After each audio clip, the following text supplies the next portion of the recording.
so Pine now dropping back to pass. They'll throw a deep ball, and it will sail out of bounds. That one, the intended receiver was Brad Barsha, so that pass a little overthrown, and great job by the defense of the Red Dragons, though, to stop one of the playmakers for the Hawks. Cortland has done a pretty good job on Garsha so far, not allowing any major plays to him, but Hartwick is definitely showing multiple looks because they've been able to get a bunch of big carries on the ground, and that's a big issue for Cortland as well. They have to find a way to stop the run and then force Hartwick to throw the ball a lot more. So running up the middle, defender was Picardo on that play, so a huge run by Picardo and a highlight reel in that as well as he hurdles the defender and breaks out for a 20-plus yard run. This is a huge play right here for Hartwick. You're going to see the Hartwick's right side of the offensive line is going to do an amazing job of giving Picardo a huge hole, and then as you can see, he hurdles the defender. Athleticism can give you so many great things in sports, and we all just witnessed a great play by Hartwick. That's a tough one. So after the highlight play by Picardo, he will get the ball again, running up the middle and cutting back to the left, breaking tackles, and he will get another fantastic run. This one, cutting in the end zone. A 19-yard carry by Picardo, and the Hawks now lead 12-7. So back-to-back, two fantastic runs by Picardo, and Hartwick will find themselves in the end zone with 5 minutes left in the quarter. To start the show, we were talking about how great Hartwick's passing offense can be, and as of right now, Tito Picardo is stealing the show. He has been all over the field today, and Cortland has not had an answer to this point.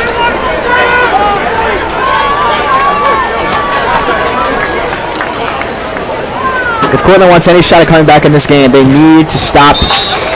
Their defense needs to carve out the line of scrimmage and prevent big runs, just like you said. The other point there is good this time by Brian McGovern, and now at 13-7.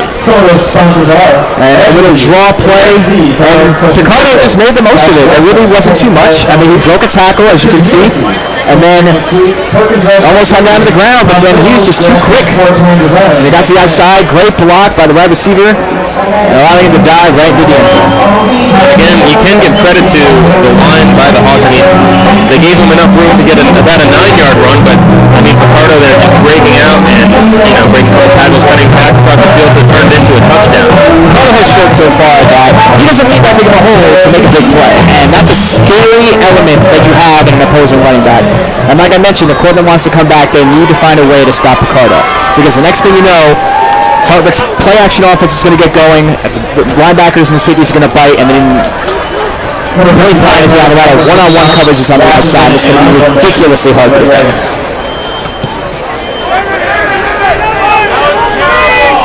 The Red Dragons receiving that kickoff.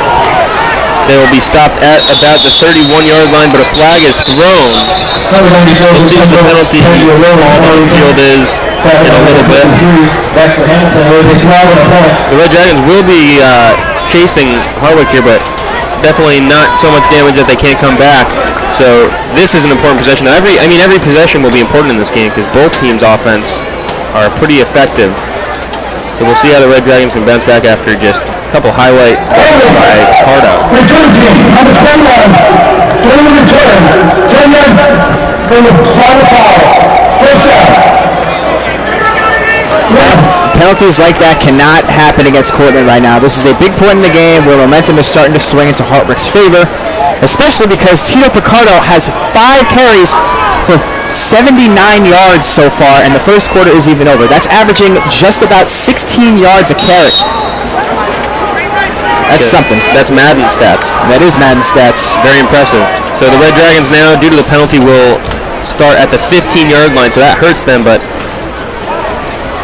they'll look to pass here, and the pass is completed. So about a 7-yard gain on the play for the Red Dragons. A nice quick little out route to Johnny Atkins. really going out there and showing that he was a multi-purpose back. And if you want to get a lot of time at this level in college, you need to show that you are more versatile than just running with the ball. Atkins lines up as a receiver sometimes as well as a running back, as he said. I mean, he's had a pretty solid game so far. He's averaging 13.7 yards a carry himself as run it up the middle. That's good enough for a first down for the Red Dragons and Atkins. He gets about 6 or 7 yards on the carry. Corbin needs to slowly start taking time off the clock and getting the Hartwick defense tired with the run game, because that's how they can swing the momentum back into their favor. So the man in motion there. A lot of movement. Flag thrown a little bit late. Both teams pointing to each other and blaming each other for the penalty, but we'll see if it's a false start on the Red Dragons or a neutral zone infraction on the Hawks. It looked from here as if the Hawks moved first and caused the Red Dragons to move. They're making encroachment on the defense. Offside. Defense, number 43. That one is called on the defense, so 5-yard penalty helps out the Red Dragons a little bit there as they'll slide upfield 5 yards, and now 1st and 5, ball on the 31-yard line. Let's see if Stephen Ferrara can capitalize on this 1st and short. So another flag thrown, and looks as though this one will be on the Red Dragons. Ball in the set. Full start. Offense, number 66. 5-yard penalty. First down. So that one was called on the Red Dragons, now bringing the Red Dragons back to 1st and 10, ball on the 26-yard line. So turns out those penalties wash each other out and, negate each other completely. When a team gives you yards on a penalty, you cannot give them back. So far now dropping back to pass. Quick pass there, and about a 9 or 10-yard gain. That one to Josh Ramirez. So actually, it was looks like a 10-yard gain. Nice little out route, finding the soft spot in the zone, getting out there. Great job to move the sticks. So just enough for a first down. The Red Dragons now will hand the ball off to Akins. Akins running up the middle, another solid gain of about 5 or 6 yards by Akins. So the Red Dragons really pushing their way downfield here. Johnny Akins is the story of the Red Dragons offense so far early in this game. He's been very effective on the ground, and he continues to make it so that the Hartwick offense has to respect the run.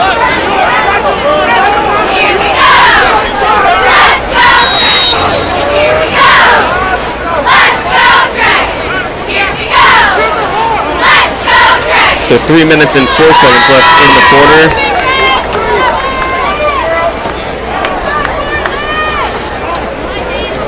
Ferrara drop back to pass. He'll pass to Atkins again. Atkins finding the sideline. He'll run out of bounds. Gain of about 8 yards. First down for the Dragons as they'll continue to move their way down the field.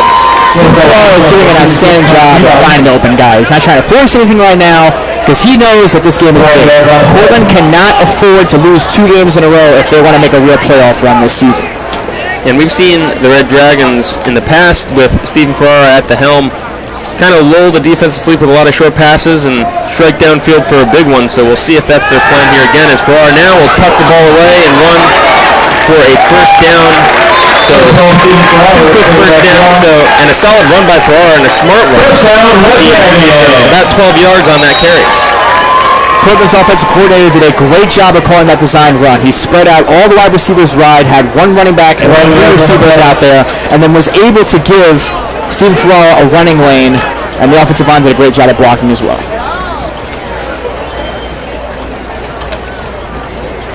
So Ferrara now with 2 backs in the backfield alongside with 3 receivers. He will fake the handoff and roll out to his right, looking downfield. He'll tuck instead and pick up a couple, about 5 or 6 yards. So actually 7, excuse me. So another solid run by Ferrara. Once again, the play-action pass after you establish the run, is such an amazing and powerful weapon for offenses. And Stephen Ferrara didn't have anybody open on that play, but he was able to use his legs to pick up some yardage as well. Definitely a important asset for a team when you can run it right, and the Red Dragons did on that play, as Ferrara now will drop back and roll to his right a little bit. He throws that ball over the head of the intended receiver, so no harm done on that play, as it will be 3rd and 3. This is a big conversion here. You are about on the verge of field goal range, but Cortland doesn't want a field goal. They want to get in the end zone and put 7 points up on the board.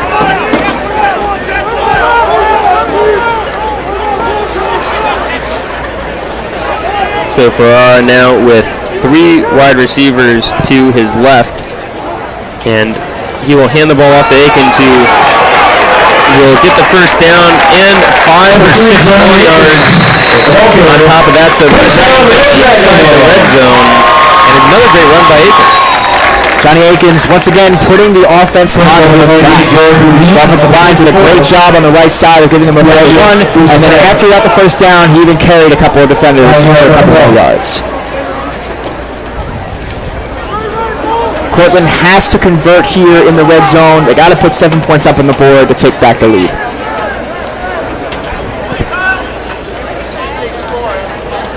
So same formation for the Red Dragons. And Ferrara will keep that one and pick up about 4 yards on the play. So, as you said, I mean, another example of why establishing the run is so important, as the quarterback keeper there, they kind of distracted the defense with a fake handoff there, gaining about 4. That was a great job of Stephen Ferrara seeing the linebacker come through the hole to get Johnny Aikens, and he kept the ball and ran forward on that read option. And the linebacker really biting on that play as he tackles the would-be carrier Aikens, who turns out didn't have the ball. So Hartwick will call a timeout now to maybe try to slow down this Red Dragons offense. And there's only 12 seconds left in the quarter, so no rush for the Red Dragons necessarily to score, but we'll see if Hartwick can maybe arrange something here to slow them down. Cortland has done an outstanding job on this drive, moving the ball from bad field position back on their own 10-yard line, and we're able to move it all the way and are now in the red zone. These are the type of drives that establish how dominant a team can be when the game is on the line. You need to be able to control the clock and keep pushing the ball downfield and flip field position. That is also an extremely important part of the game. And the Red Dragons, I think, really taking their time on this possession. It looked as though it was going to be a boxing match, punch for punch, and the Red Dragons deciding that they'll slow things down a little bit and be a little more conservative, and we'll see if it works out in their favor. I mean, they're knocking on Hartwick's door right now. If Cortland continues to have more drives like this in this game, Hartwick's defense will be gassed by the time the fourth quarter comes around. So Ferrara will hand the ball away. It looks like it's about a 3-yard gain. This time it's carried by Richard, so the first quarter is now over as the buzzer sounds. So Hartwick up 13-7 on Cortland. Cortland with about a 3rd and 5 on Hartwick's 15 will look to try to score here in the second quarter. But I mean, both teams really flexing their offensive muscles here in this game. Cortland has to come out of this drive. They're knocking on the door right now, but this is the time where you bring out the boots and you kick down the door and you get in the end zone. This is a big momentum drive right now, and they need to cap it off with some points. And I'm sure for Hartwick, obviously, thinking the opposite, they would like to try to stop the Red Dragons here. See the Cortland schedule is displayed. They have another home game coming up on the 30th against Brockport, and then they play at Buffalo State on the 7th of October. They play home against Alfred on the 14th, and they play at Morrisville and St. John Fisher on the 21st and 28th respectively, and then they will play on November 4th home against Utica College. The games at home are the games you have to win. You need to be able to establish a dominant home front, and the Cortland crowd has been in it so far today. It is homecoming. It's a great day for football, and Cortland right now is putting on a show for its fans.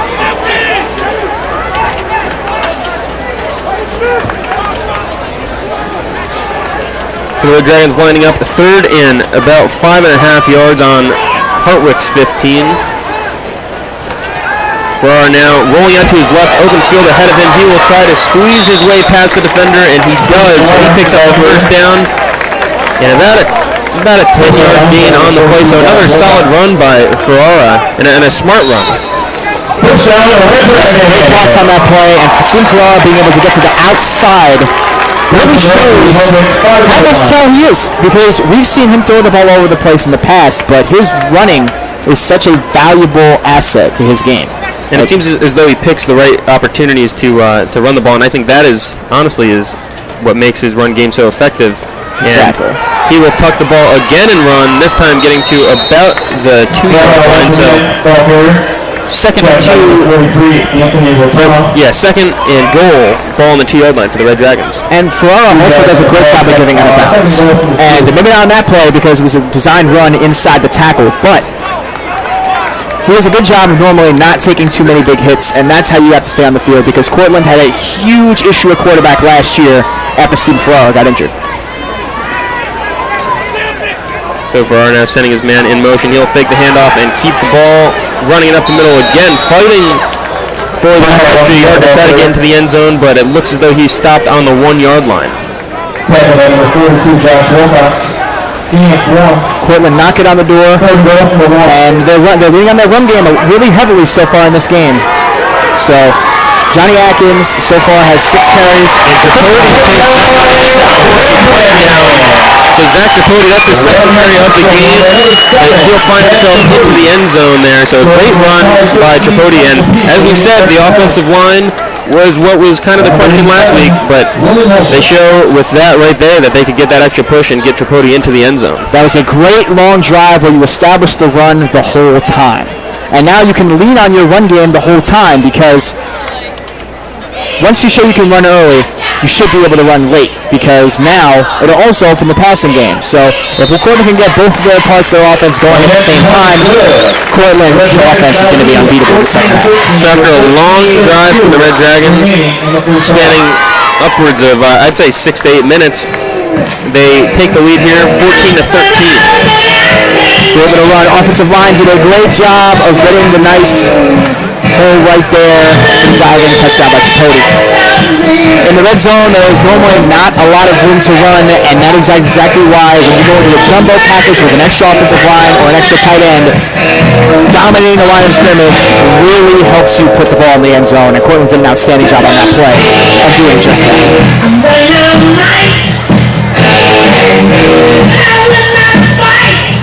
So the Red Dragons, they kick it away with the 14-13 lead. So even though that one was a little bit slower of a drive than we've seen so far in this game, both teams kind of going for the more aggressive approach.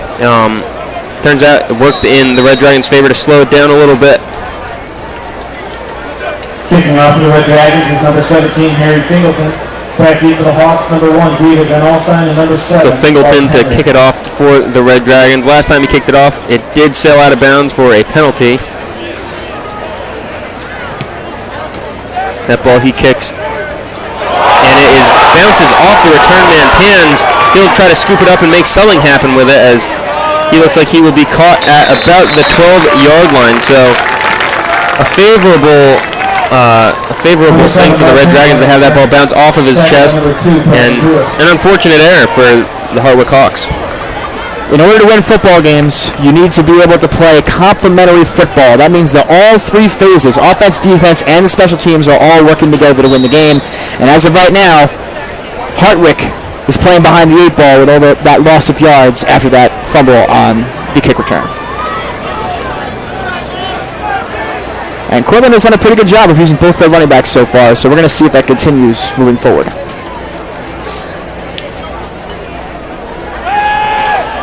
So Hartwick will pass that ball underthrown, and it will bounce off the turf incomplete pass. The intended receiver on the play was Brad Garsha, and Billy Pine just with the throw a little bit too low, underthrows that one, and they will redo same field position, but second down this time on the 12-yard line for the Hawks. Now, it's still about 80 degrees outside, and I wonder if later on in this game the heat is going to be an issue for these teams. Because in Cortland, the weather has been very inconsistent so far up here, and he could play a big role. So another pass play, again to Garsha. Garsha wanting the face mask call there, but the official not giving it to him, so it will be about a 6-yard or 7-yard pickup for the Hawks, so third down and 3. Cortland's physical secondary has done a pretty good job so far in this game of containing the Hartwick passing offense. Other than that one first drive, Hartwick's been on their heels, and that took a little bit of a questionable tackle there, but the ref did not call it. So, it is what it is. So Hartwick will pass again, and floating the ball up, and it looks as though it's good enough for a first down, so a solid play there by Pine to find Picardo just past the first down marker, and they will keep the possession, or the play going downfield. Picardo has shown his running ability in this game, and now he's just shown his catching ability. Showing shades of Odell Beckham Jr. with a nice one-handed catch right before bracing himself before he took a big hit. Oof. I would not want to be on the other end of that hit, that is for sure.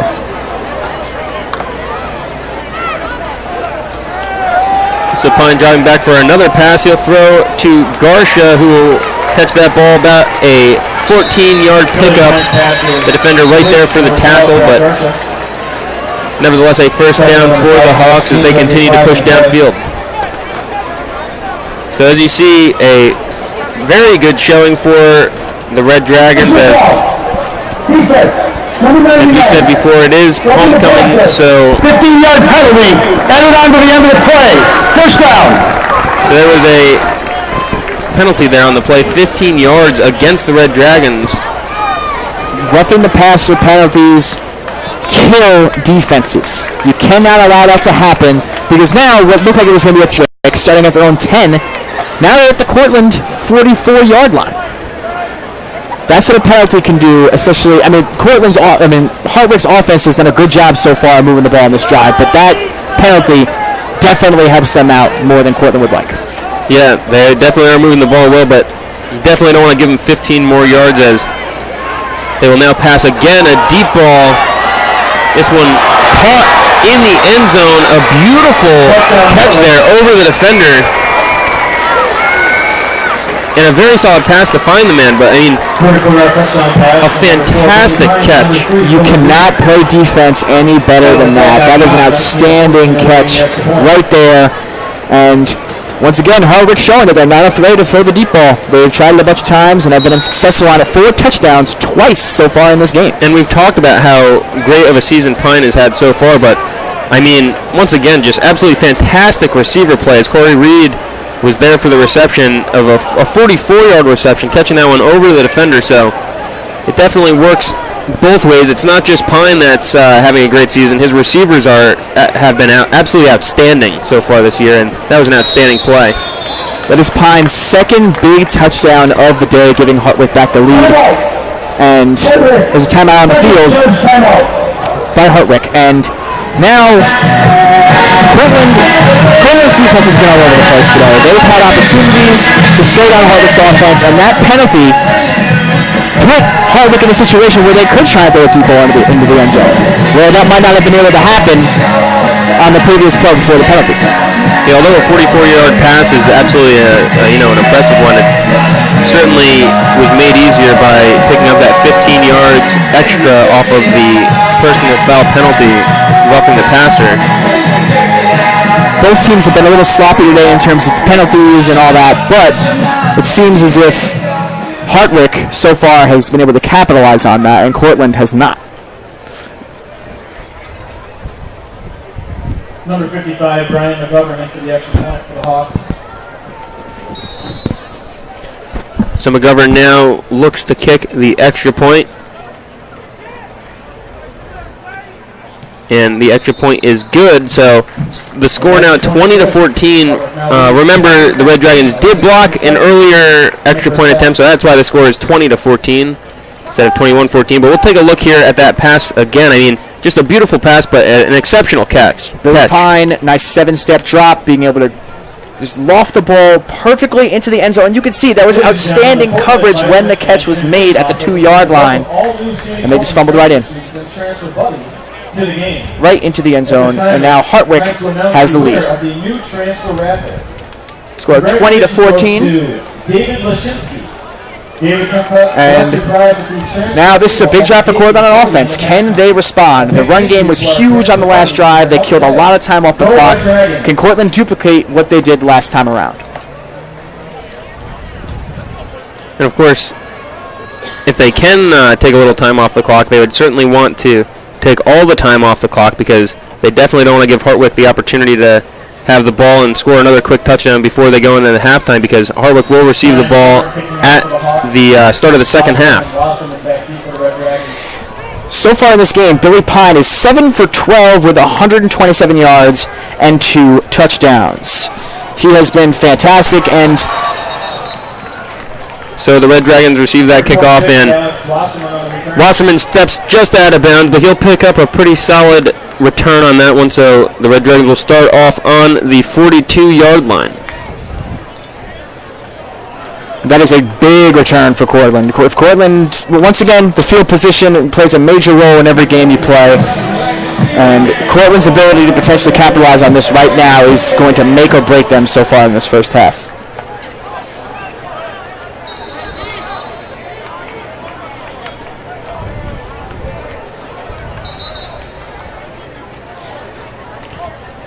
So the official respotting the ball, it's the 41-yard line, not the 42-yard line.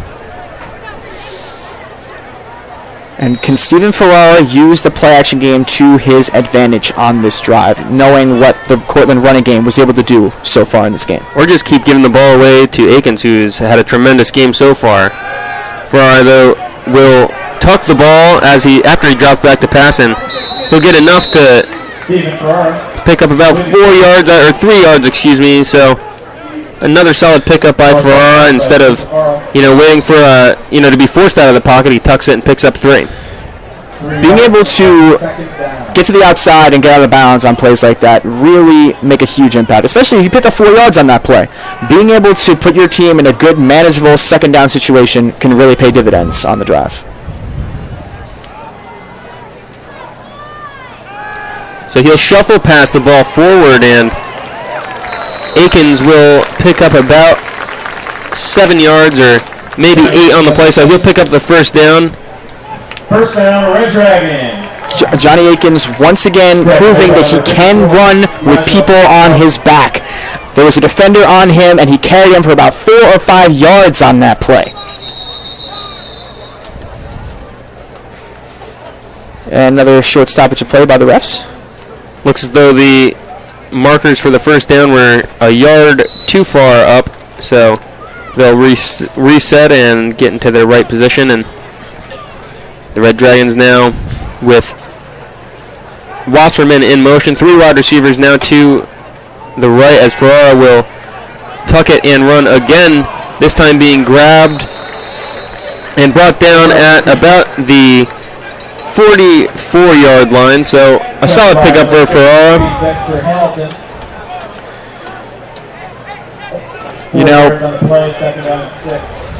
We've talked about this a bunch of times, but Stephen Ferrara can make so many big plays for Cortland. And he's been very smart today, too, with having only had 2 incomplete passes so far in this game. So Ferrara will fake the handoff and roll out to his right, and a solid pass there. And picking up a little bit more on his feet there was number 45, Dave Stegman, the tight end, who, caught the ball probably after the first down marker, but then picked up about 5 yards more on his feet. Stegman did a great job on that play of setting a block for his quarterback and then rolling out right afterwards. And there was great ad-libbed communication between the quarterback and his tight end to pick up that first down.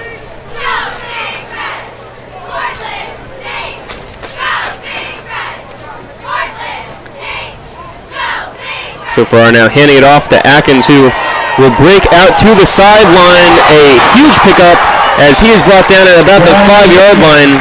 So huge pickup by Atkins, who is chased down by Peabody, who just gets him before he gets to the goal line.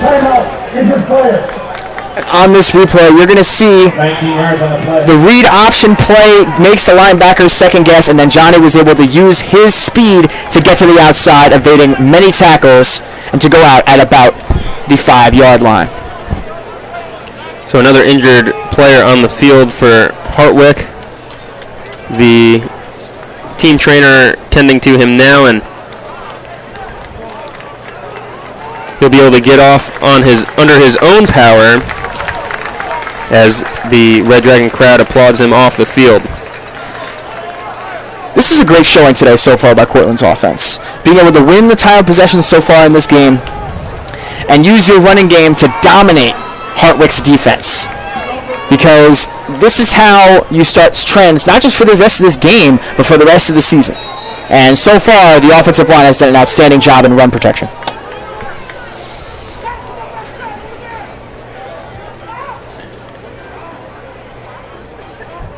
Ferrara will fake the handoff. He is brought down, though. Really didn't have an option there.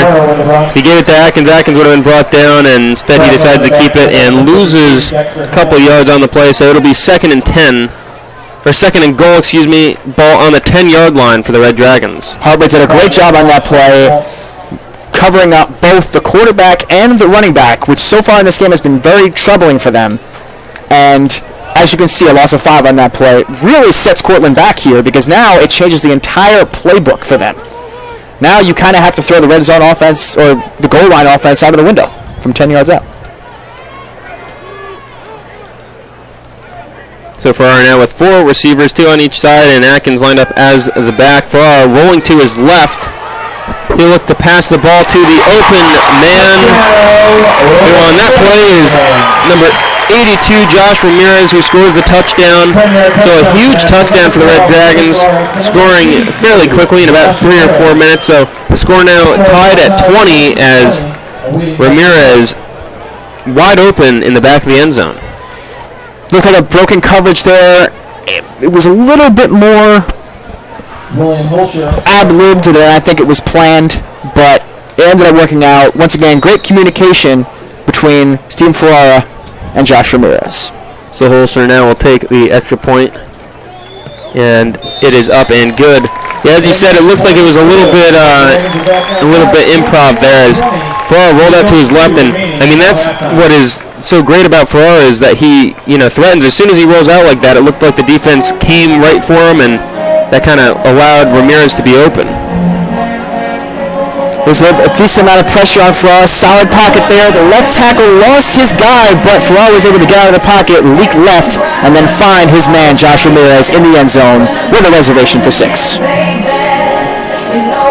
And the Red Dragons, after tacking on the extra point lead now, 21-20, with about 9 minutes left in the half. So a big possession by the Red Dragons to come back and take the lead. So it has been, so far, the shootout that we expected it to be. Needless to say, I think the Cortland fans, and the Hartwick fans for that matter, are getting exactly what they wanted out of this football game. Like you said, very high scoring so far in the first half, and as of right now, it doesn't show any signs of slowing down.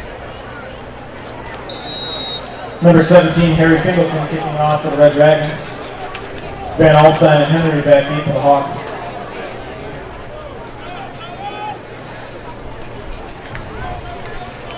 So Fingleton to kick it off for the Red Dragons again. A solid kick there. Caught at about the 15-yard line, and a very good pickup and a huge hit.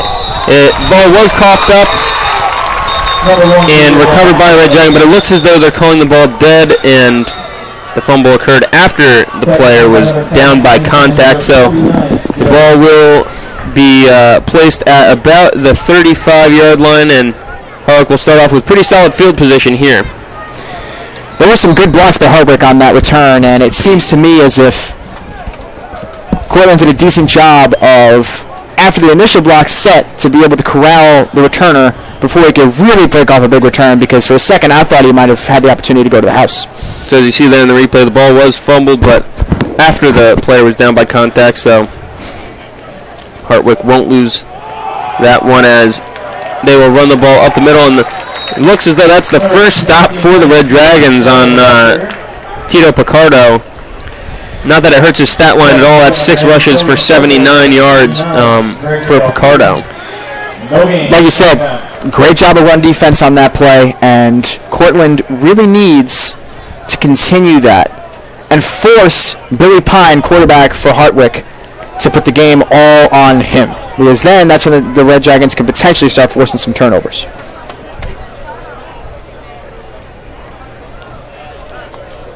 So Pine now with one back, and he will move to his right as Picardo will try to lead block for him, but the Red Dragons again with another solid stop there. So Pine will pick up only 1 yard, so it'll be 3rd and 9, ball on the 36-yard line, and the Red Dragons defense looking very good here in the second quarter. It looks as if there's a little bit of a change in defensive philosophy on that one. The safeties are crashing into the box a little bit. The linebackers are getting to their spot, and their job is really to contain the run game, and now they're showing that they can, which is something they did not show earlier on in the game. But if Cortland can get this stop right here and get the ball back to their offense with about 6 minutes or so left, to give the Cortland Red Dragons a great opportunity to build on their lead before halftime. So Hartwick will call a timeout, and as you said, I mean, that play looked like it was a change in philosophy as the Red Dragons really sent everything they had there at the Hartwick Hawks, but I mean, a dangerous play call with how efficient they've been. I mean, in one-on-one coverage, it seems like every time the receivers are catching the ball, no matter what the defense throws at them. You know, in one of our other broadcasts, we talked about Cortland's experienced and mostly upperclassmen secondary, but it seems as if Hartwick's receivers are just as talented, if not more talented, based on their ability to win one-on-one coverages. Because more often than not, that's where games are won. Defensive coordinators do not like it when there are a lot of one-on-one coverages on the outside. But if they can find a way to win those, or if the offense can find a way to win those, that really tips the favor to Billy Pine and his guys, because that's what they do. They've had, like we talked about before, they've had an outstanding start to the season so far, and Cortland, with their massive running attack, is starting to really pick it up and changing the entire style of this game. And I mean, like you said, I mean, it's one-on-one coverage is always tough, especially with, I mean, it's not like the Red Dragons can take 2 defensive backs and put them on Garcia, because they would need 2 backs on Corey Reed as well. I mean, both of them are having outstanding games, and it'll be tough for the Red Dragons to stop them as they look to go downfield, and a huge sack for the Red Dragons. That'll force the Hawks to punt. Just a huge play on defense by Dan Apley, who, as we said earlier in the broadcast, was moved from defensive end to defensive tackle, but he found the edge there and just had a huge hit on Pine. You're going to see on this replay, Dan Atley just bull rushed his guy, got to the outside, and was able to smother the quarterback, and then afterwards had a little bit of Justin Tuck celebration. A little bowing to the crowd on that one. Great job by Cortland. Now they give themselves an opportunity to get the ball back with about 5 minutes or so left in the half to build on their lead and really pick up the pace. So this ball punted and off the hands of the Red Dragons, but they'll dive on it. Smart play there to not try to make anything too crazy happen and be a little bit conservative. So Red Dragons will start with the ball on the 33-yard line. All right. So 5 minutes and 30 seconds left in the half. The Red Dragons lead 21-20. They'll certainly be trying to make something happen here before they head into halftime. Hartwick to receive it starting the second half. So always important for a team that's to kick off at the second half to, take a little bit more of a lead and certainly waste all the time here. They don't want Hartwick to get the ball back. Exactly, and with about 5 minutes and 30 seconds left, Cortland can still lean on its running game to help them move down the field before they have to get into their 2-minute offense. So So Farrar drops back to pass, quick pass to Atkins, who it bounces off his hand, and the ball bounces off the turf and almost picked off there. So it looked like that one might have had a little bit too much heat on it, as Atkins couldn't grab that one. Not exactly where you want to start a drive right before the end of the half, but it wasn't the worst play ever. And Cortland was very lucky that that was not a turnover on that play.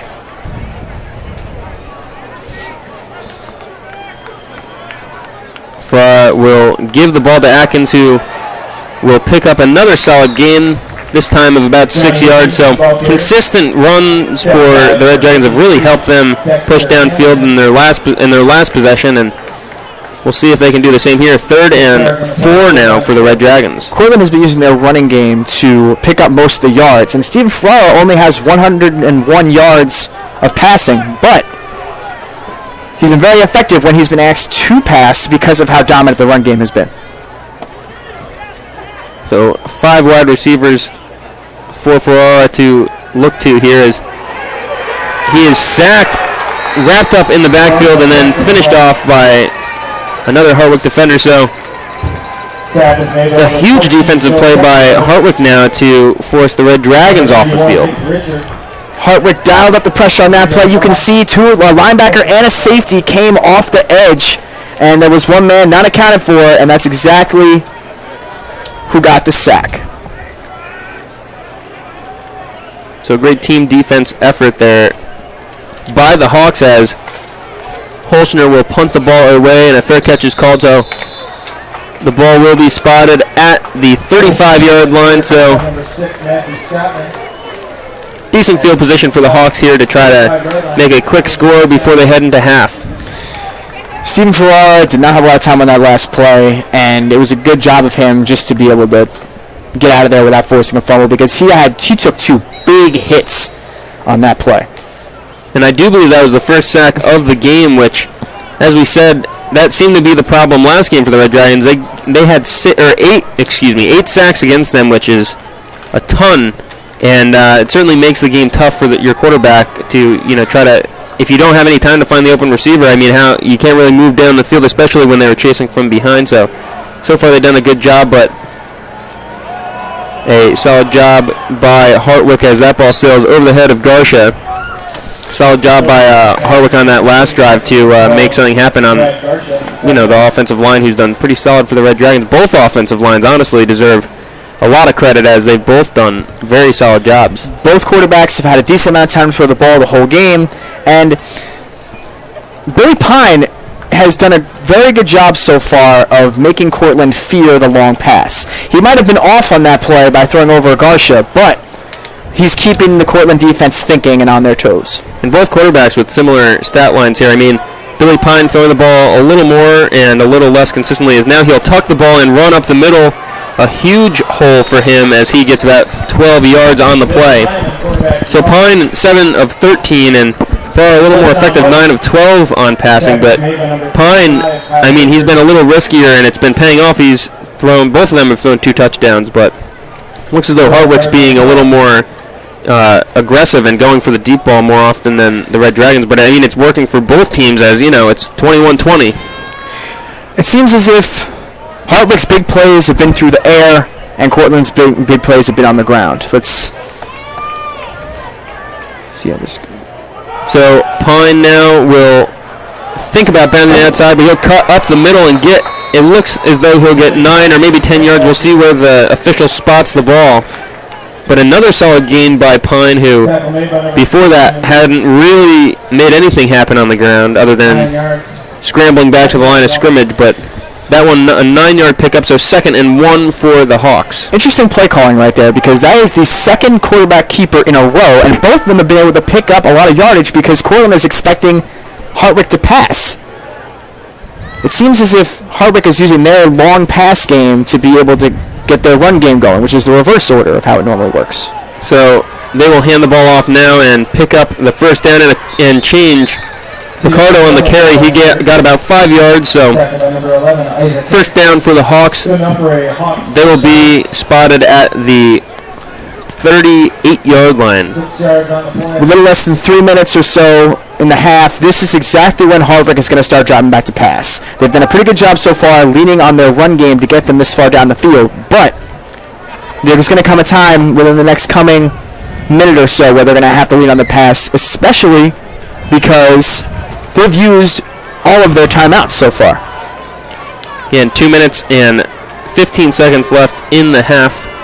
The Hawks, of course, would take any points that they can get. A field goal would at least make up for the missed extra point as Picardo again breaks through not only the defensive line core of the Red Dragons, but the linebacking core, and that left it for the defensive backs of the Red Dragons to try to make a tackle, and they do, but they will be on the 21-yard line now. So 1st and 10 as the Hawks again are creeping closer to the Red Dragons' end zone. Cortland's run defense is starting to get exposed a little bit towards the end of the half, and a lot of hands on hips down there. It makes me wonder if they're starting to get tired for as much time as they've been on the field.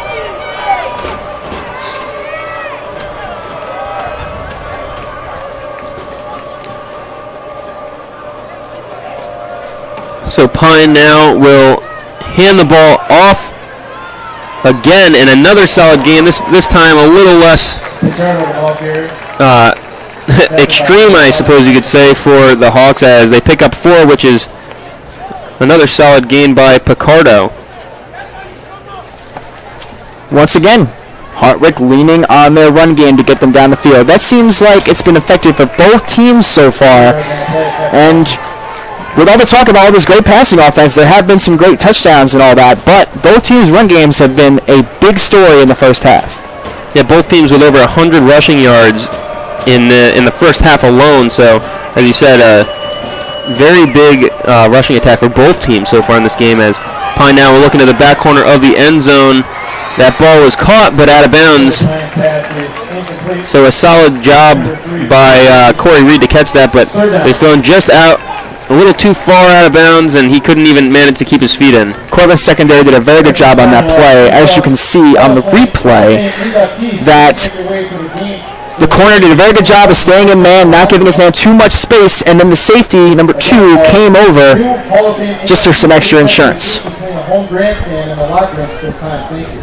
With about 43 seconds left, Hartwick can still take a couple of shots at the end zone. No, sorry, well, 3rd down now. Yeah, so 3rd and 7. We'll see if Hartwick tries to play aggressive and go for the end zone, or if they'll just settle for an attempt at a 1st down. And Pine will roll out to his left, and he thinks about trying to pass it again, which is that hesitation caused him to be tackled behind the line of scrimmage. So 4th and 9 now. So we'll see if Hartwick will elect to try to kick the field goal, and it looks as though they will. That was an outstanding play by Cortland's defensive line to be able to outstretch and win the battle in the trenches to force Billy Pine outside the pocket, and Billy Pine tried to get a little bit of a move on one of Cortland's linebackers, but he got him down to the ground and prevented the 1st down. So Cortland calls their 1st timeout of the game as there is 7 seconds left on the clock and in the half. So although not ideal for the Hawks to have to kick the field goal here, I'm sure that they'll take it.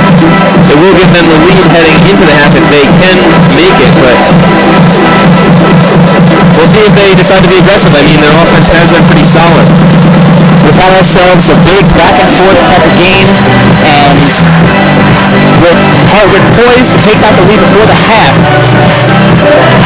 we're going to find out in the second half which team is going to have a big stop, because all of these teams keep trading back and forth the lead, and like we predicted, the offenses are both dictating the pace of the game.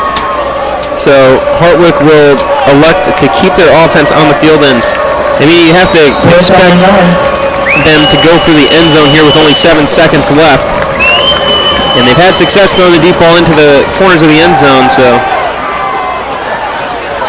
a solid pass there. It looked as though it was going to be tipped away, but it was not, as Brad Garsha caught that ball with 1 second left, and he kind of snagged that away from the defender. So a beautiful catch again by another receiver for the Hawks. This time, Brad Garsha with his first touchdown of the game. Billy Pine, Garsha is Billy Pine's guy. There's a bunch of great receivers on this team, but over the years, Garsha has been the guy. And I'm confused, even though it was a great catch, I'm confused to why Cortland didn't have more defensive backs in the end zone for that play. You know they have to take a shot in the end zone, so why not? Why was there only one safety back there? It looked as though there was a hand on that ball as the extra point was kicked, but it goes through the uprights, and the score will now be 27-21. But as you were saying, Daniel, I mean, just a solid attempt there by the defensive back for the Red Dragons. But I mean, as we've said over and over again, it's very tough to be in single coverage. And I mean, Brandon Lewis did his best effort to knock that ball away, and you saw the frustration on him when he could not do so. But I mean, just another fantastic catch by Brad Garsha.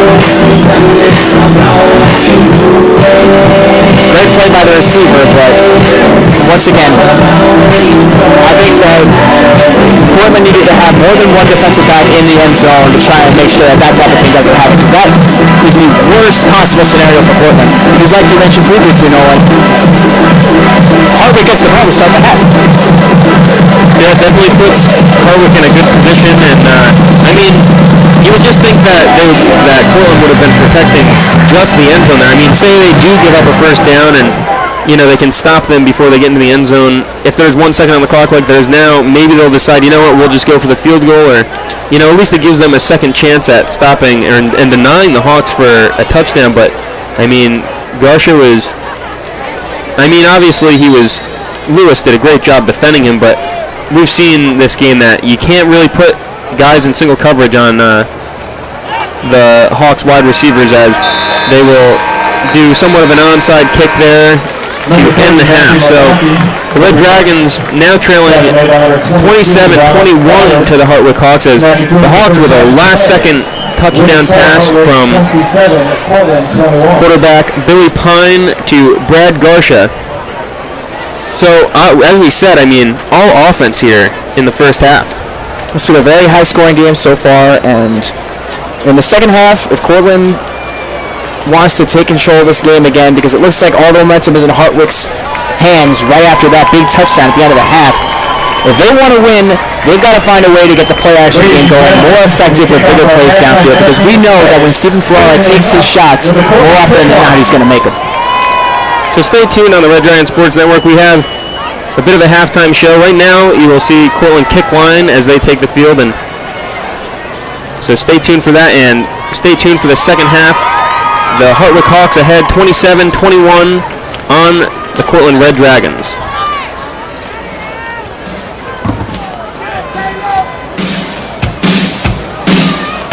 Come on, feel that.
In a small room, smell wine and cheese perfume.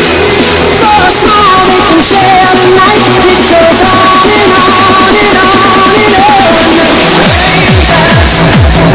Strangers waiting, down the boulevard, their shadows.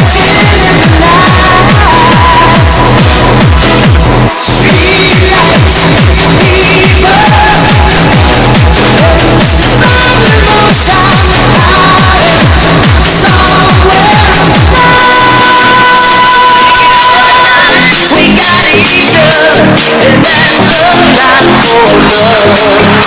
You'll give it a shot. Oh, we're halfway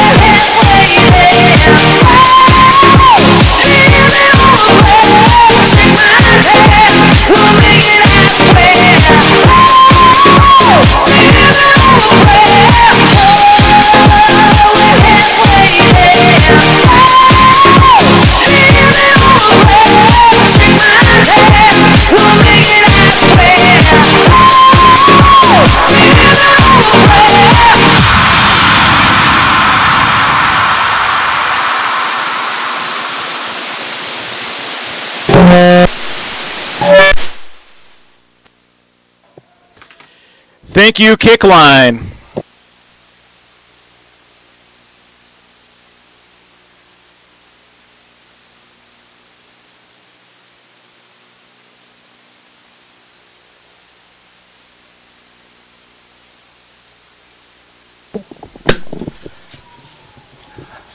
Ladies and gentlemen, for 49 years, the C Club Hall of Fame has recognized SUNY Cortland alumni who competed as athletes at the college and who have since distinguished themselves in their professions and within their communities.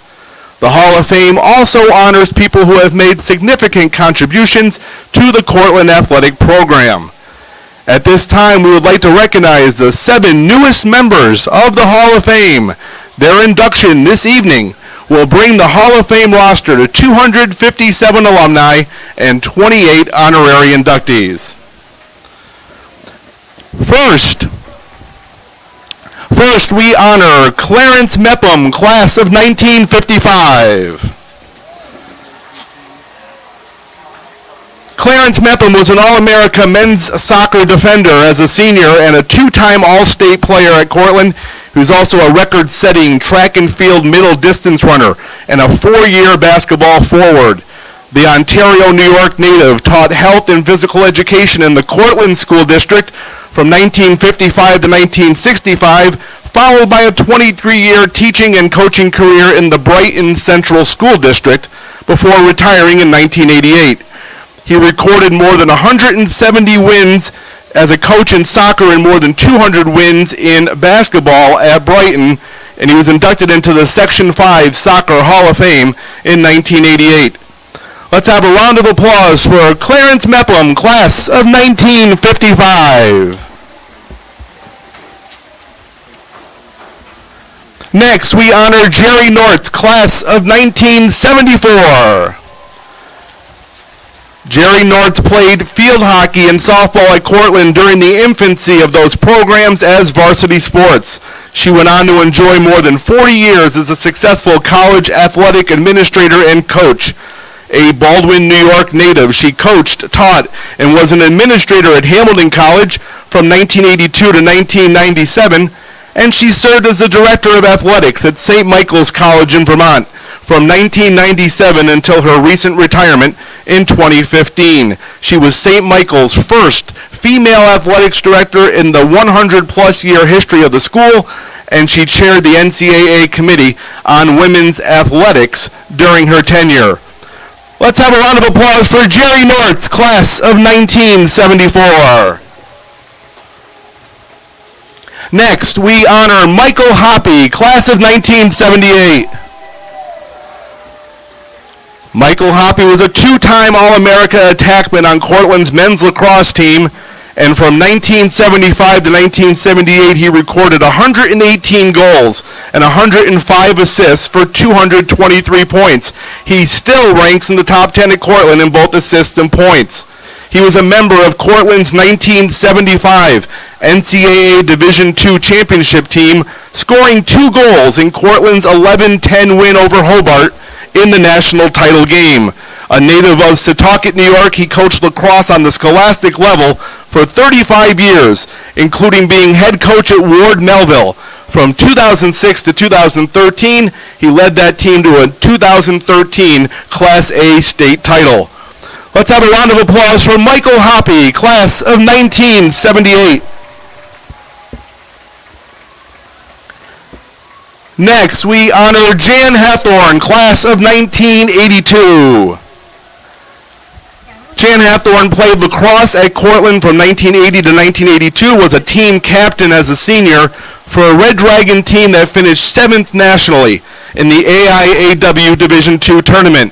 She coached lacrosse and field hockey at Denison University in Ohio, and since 1987 has been a lacrosse and soccer coach and then an administrator at Washington and Lee in Virginia. In 2007, the Stanley, New York native was named Director of Athletics at Washington and Lee, and in her first 10 years, the athletic program there has won 73 conference titles and has been the top program in the Old Dominion Athletic Conference. Let's have a round of applause for Jan Hathorn, class of 1982.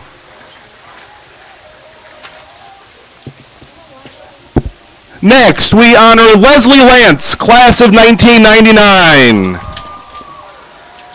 As a standout softball pitcher for Cortland from 1996 to 1999, Leslie Lance won 72 career games, including a still school record 30 games during her junior year when she earned first-team All-America honors. She still ranks second in school history in wins and shutouts. The Johnson City, New York native led Cortland to 3 NCAA playoff berths, including the 1998 Division III World Series. In her 4 years, the Red Dragons had a combined record of 114 and 59. Leslie currently works as a reading specialist in academic intervention services for grades 6 through 8 in the Susquehanna Valley School District. Let's have a round of applause for Leslie Lance, class of 1999. Next, we honor Kate Smith Palumbo, class of 2001. Kate enjoyed 3 standout seasons as a basketball center from 1998 to 2001. She finished with 1,157 points, 798 rebounds, and 296 block shots, and is one of only 4 Red Dragons to reach the 1,000-point mark in 3 or less seasons. The Poughkeepsie, New York native was a first-team Kodak Division III All-American and a D3Hoops.com All-American as a senior after averaging 16 points, 11 rebounds, and 4 blocks per game. She helped Cortland win 2 SUNYAC titles and play in 3 NCAA tournaments, including the Sweet 16 in her senior year. Kate is currently the principal at Cornwall Middle School. Let's have a round of applause for Kate Smith Palumbo, class of 2001. And finally, we recognize honorary inductee Steve Owens. Steve Owens served as head baseball coach at Cortland for 8 seasons from 1992 to 1999.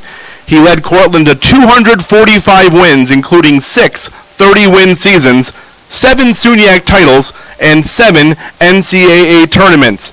Cortland advanced to the Division III World Series for the first time in program history in 1995, and also made World Series appearances in 1997, 98, and 99, finishing 3rd in both 97 and 98. The Saukkoit, New York native was named SUNYAC Coach of the Year and New York Region Coach of the Year 4 times. A St. Lawrence graduate, Owens coached 11 seasons at Lemoyne College and has been the head coach at Bryant University since 2011. Let's have a round of applause for honorary inductee Steve Owens. Ladies and gentlemen, let's have one final round of applause for the 7 newest members of the Cortland Sea Club Hall of Fame.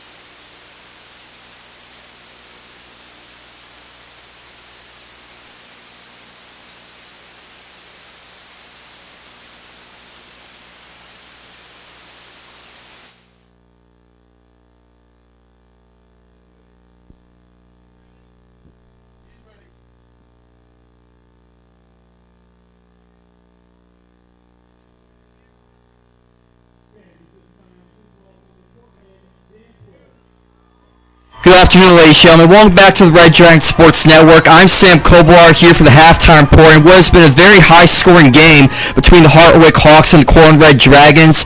Hartwick leads Cortland 27-21 here at the half, and we got some replays recap the first half.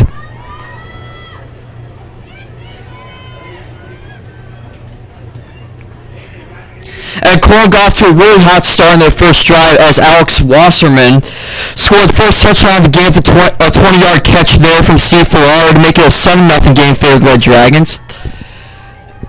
And Hartwick was able to get back in the game very quickly as in the very next possession, it was Corey Reed who catches a 27-yard bomb of a pass from Billy Pine to make it a 7-6 game. Hartwick did miss the extra point after the score, so 7-6 favor Cortland after that one. But Hartwick's able to take the lead right here as an 18-yard rush by Tito Picardo after a few Cortland Red Dragons just missed some tackles, so that made it 13-7 game in favor of Hartwick late in the first quarter. But the Red Dragons were able to respond as they got a 1-yard touchdown run here by Zach Chapati to make it a 14-13 game in favor of the Red Dragons early in the second quarter.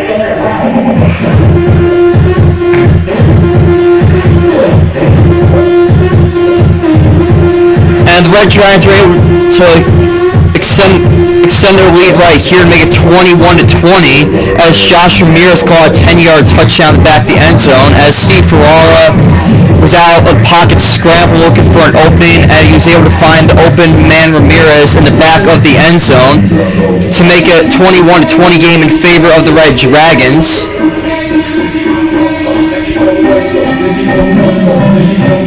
But with just seconds left remaining in the first half, Hartwick was able to get one last touchdown on the board with just a second left to go in the first half as Billy Pines dropped back to pass and was able to find in the back of the end zone Brad Garcia for the 20-yard touchdown completion, making it a 27-21 game in favor of Hartwick. So Hartwick was able to get a last-second touchdown right before the end of the first half to make 27-21, and that is the recap of the first half. And I'll bring it back to Norm Harp and Danny Booth to get started with the second half of the game. Thanks, Sam.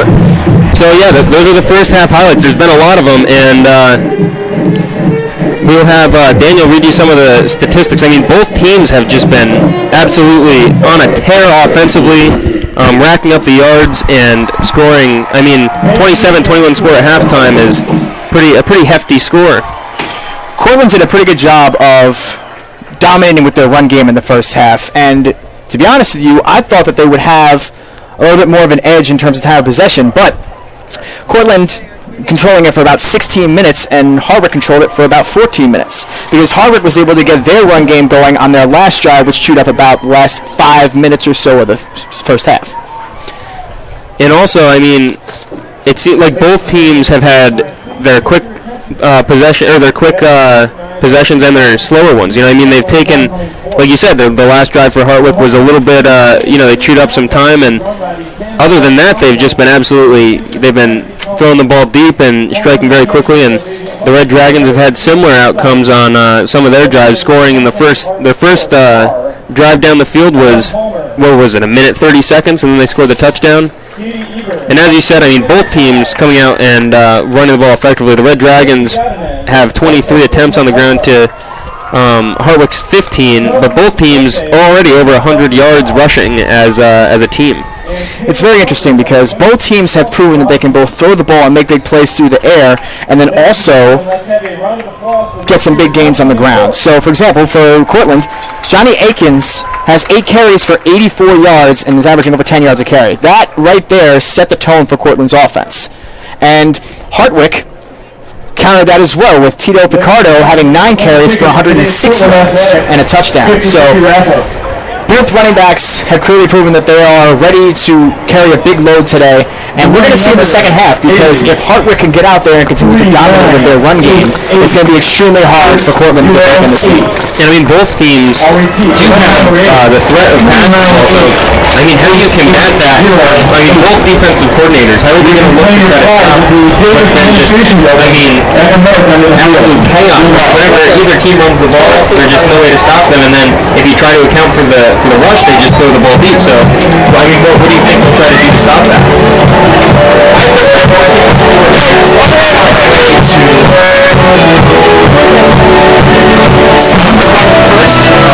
And then after that, that's when you can start dropping the safeties back.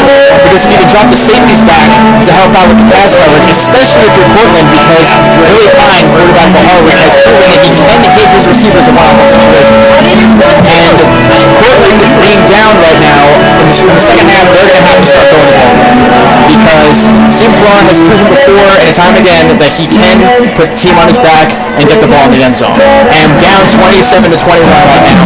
That touchdown that Hartwick had at the end of the first half really has given Hartwick a monumental edge to start the second half. Yeah, another quick thing to note is both teams not playing too sloppy, but Hartwick's only penalty was a 5-yard penalty, and I mean Cortland has been penalized 3 times, but for 30 yards, which I mean those are 30 more yards that Hartwick definitely doesn't need you to give them. I mean they've been passing the ball like crazy, they've been running the ball like crazy, so 30 more yards is just, I mean you really can't have that. If they get 30 more yards here in the second half, I think it'll be really tough for the Red Dragons to halt this incredible offensive approach by the Hawks. And I think on the other end of it, if Hartwick can stay as clean as they have penalty-wise, then I think that they'll be in good business as well. Cortland's roughing the passer penalty in the first half really sent them behind the 8 ball, because on the very next play, Billy Pine found Corey Reed for a 42-yard touchdown. That play just shows you what a huge penalty like that can do to a defense. It's very demoralizing, and that was about the time in the half where Hartwick started to take control of this game. So Cortland, if they want to come back, they have to be able to run the ball effectively. Their play action game needs to be accurate. Steve Farrar needs to continue to make smart decisions, as it is right now, where he has 9 of 12 so far passing, and they need to cut down on the penalties. The penalties need to be non-existent in the second half, because they cannot give Hartwick any more freebies. So Cortland looks ready to kick the ball off here to start the second half. 39-8-8-8-0. Ray Singleton still the man kicking off for the Red Dragons. Fans are all out for the homecoming game. Let's see if Cortland can mount a huge comeback right here to give the fans exactly what they want. That be for the Hawks, number 7, Mark Henry, number 1, David Van Alstyne. So the kickoff will be received at about the 15-yard line.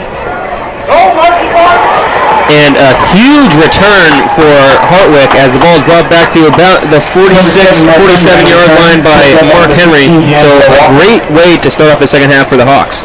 That is not how you want to start the half if you're Cortland.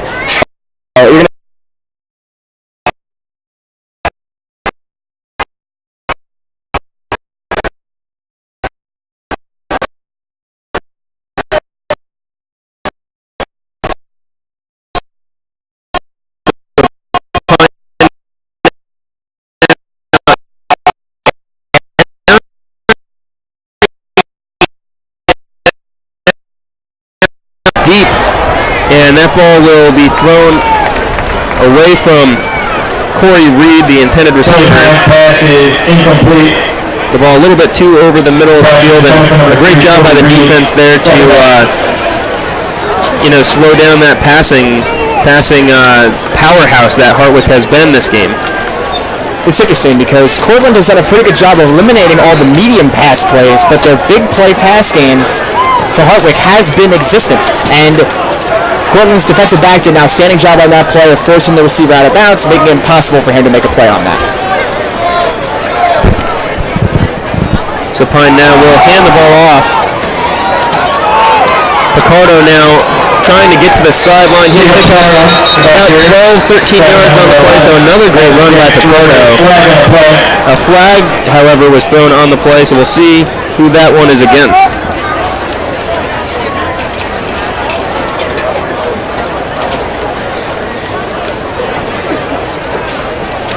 There's a big tackle by Isaac Hicks on that play. Offense, number 47. 10-yard penalty from the spot of the foul. First down. So we were just saying, I mean, Hartwick playing a pretty clean game, but that'll be a 10-yard penalty against them, and now they'll go 2nd and 20. So what was a great pickup by Tito Picardo will now be a 2nd and 20 for the Hawks. So Pine now looking to pass.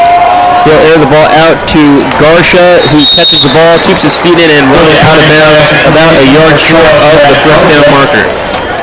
Great out route right there. The ball was right on the money, and Billy Pine found his guy Garcia once again, proving that they might be the most dynamic duo, pass and catching duo in the entire section. So is Garcia's 5th reception. He has 76 receiving yards and a touchdown on the game. So he's having himself quite the day. Garcia just finds a way to get open when it matters most. That's why he's so valuable. So the Hawks now with 2 wide receivers loaded on the right side. Pine will fire a pass, and a first down there for the Hawks as Corey Reed receives that ball. It's his 3rd reception of the game. That'll keep the Hawks rolling down the field. DeMonte Woody almost had an interception on that play. And as you're going to see, he dives and just misses it. And it also shows you that sometimes when you gamble and try and get an interception, how it can burn you on the backside. Because the yards after the catch make such a huge impact for a receiver. And that's why there's a saying that goes around called, it's all about the yak.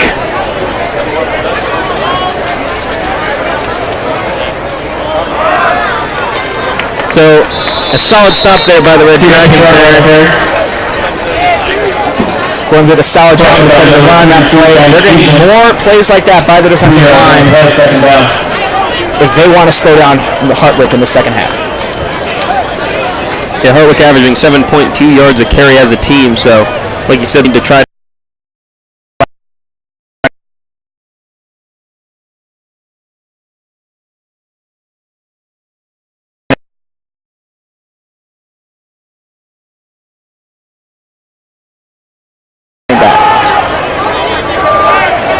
So Garcia the man in motion. Pine now with open field to his left. He'll tuck it and run, pick up about 3 yards on the play. So now 3rd and 4 for the Hawks. Needless to say, this is a big 3rd down for Cortland's defense. Hartwick is just on the tip of field goal range, and if we got to stop right here and potentially hold them to 3 points, that can really give the offense some momentum. So an efficient drive so far for the Hawks as there's 12 minutes left in the quarter, and the Hawks creeping a little closer to the red zone.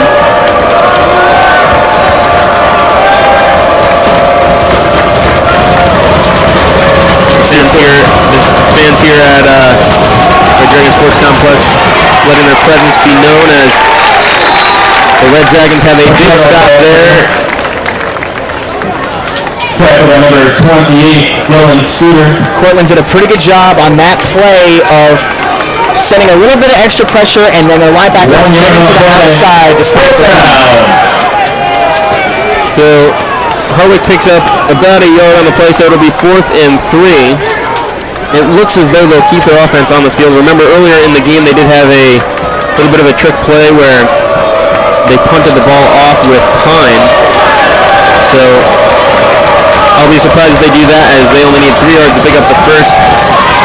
Pine drops back the pass, underthrows the intended receiver, who was Corey Reed on the play, and that'll give the Red Dragons decent field position on about the 28-yard line. Once again, Cortland did an extremely good job of getting after the passer, and sometimes it's not always about sacks. Sometimes you just need to get in there and disrupt the passing lanes, and that's exactly what Cortland did, because Billy Pine, quarterback for Hartwick, did not have a clean pocket whatsoever on that play. So the Red Dragons will take the field on offense for the first time in the second half. Ferrara with 4 receivers and a tight end. And sending Akins in motion, he will get the handoff and pick up the first down. So 11-yard carry there on the reverse.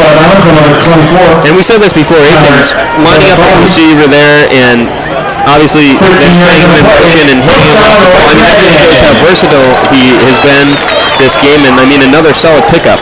Johnny Akins is one of the most versatile players on Cortland's offense, and the offensive coordinator has done an outstanding job today of getting him involved, and that's really the name of the game. You've got to get the ball to your best playmakers because they give you the best shot to win.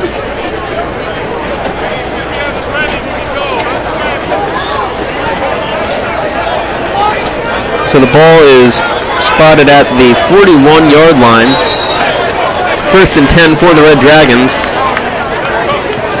Ferrara on the keeper. He will get about 4 yards on the play. So another solid pickup on the ground for the Red Dragons as Ferrara elects to keep the ball there on the option.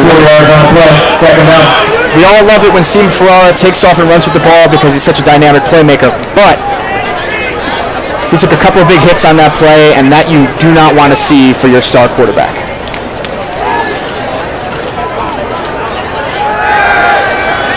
Ferrara now sliding up in the pocket. He'll throw that on the run to Alex Wasserman, who takes a couple more yards up the sideline there. As you said, Yak is crucial, and Wasserman picks up 4 yards after the catch there, as we'll see the replay. Being able to step up in the pocket is such a valuable weapon when you're a quarterback, because Steven Ferrara was able to read through all his progressions and then find his guy for the first down. So Wasserman now with 2 receptions for 28 yards, one of which was a touchdown earlier in the game as Ferrara rolls to his right, and he is almost sacked there as he just gets the ball off on time and is hit fairly hard by 2 Hawk defenders.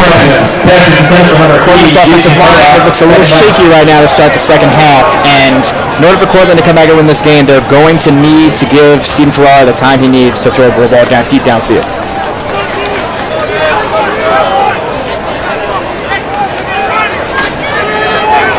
So that pass was incomplete. The intended receiver was Jason Carlock.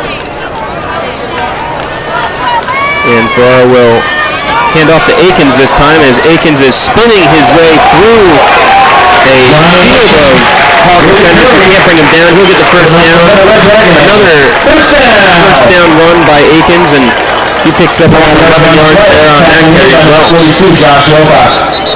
And on this play, Johnny Atkins goes over 100 yards in this game. And the way that he's running right now, if I'm Cortland, I can feed him the ball. Yeah, and Atkins averaging over 10 yards a carry still in this game. He has 10 rushing attempts for over 100 yards, so he's having quite the game. So we'll take another look at the schedule for the Red Dragons. Of course, today, the 16th is home against Hartwick. They'll play the 30th home against Brockport State. They'll play October 7th at Buffalo State, the 14th against Alfred.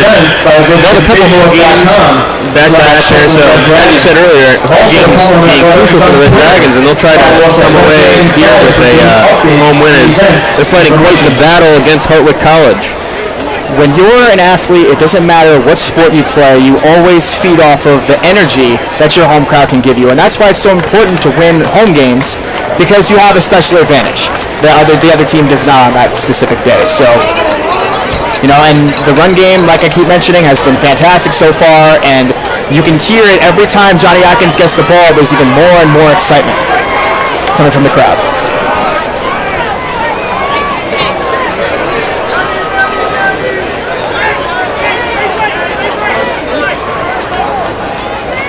So the Red Dragons now with the ball at Hartwick's 28-yard line. They'll have 1st and 10 here. And Atkins will get the ball again, plowing and throwing again through the defense. He'll pick up about at least 15 yards. I'd say maybe closer to 20. Another great run by Johnny. Johnny Atkins has been battling some injuries over the last couple of years. It's great seeing him be able to get out there and do his thing on the field.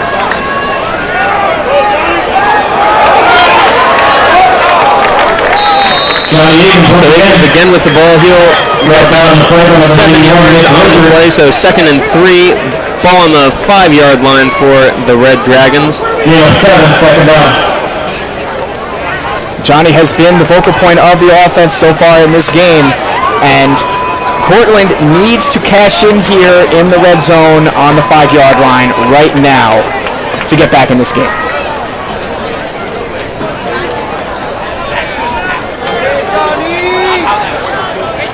And they will hand the ball off again. And breaking several tackles and scoring is Zach Tripodi from New Fairfield, Connecticut. A beautiful run by Tripodi there, giving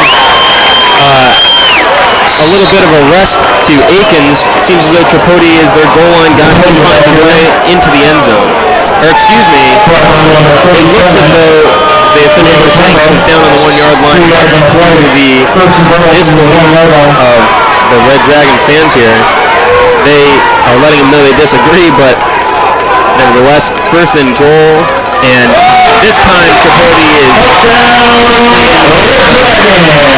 so 2 back-to-back runs for Tripodi, the second of which he finds his way into the end zone. So the Red Dragons tie the game up at 27.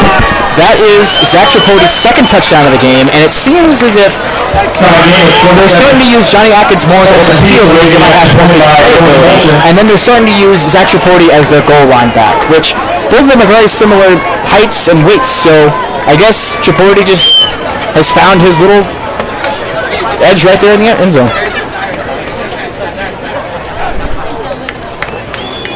So Holschner kicks the extra point, and it is good.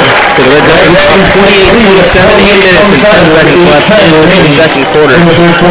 So the Red Dragons with a big stop on defense, and they follow that up with a touchdown. Tripodi was on the 5. This is the one he did not score, but he would not be denied to get to the 1-yard line. So he didn't break the score on that play, but it doesn't really matter because he was able to get in on the next play. That is being aggressive and relentless run for Tripodi. That first time he looked like he was walking out of the backfield, and still he managed to get to the 1-yard line, and like you said, scored the second rush, which you see right here, just head down, plowing his way through the line of Hartwick defenders, and bringing the score to what is now 28-27 in favor of the home Cortland Red Dragons. Newly inserted into the lineup. Left tackle Thomas Cornelius did an outstanding job of blocking on that play, and that was the block that needed to be sealed in order for Tripodi to get into the end zone.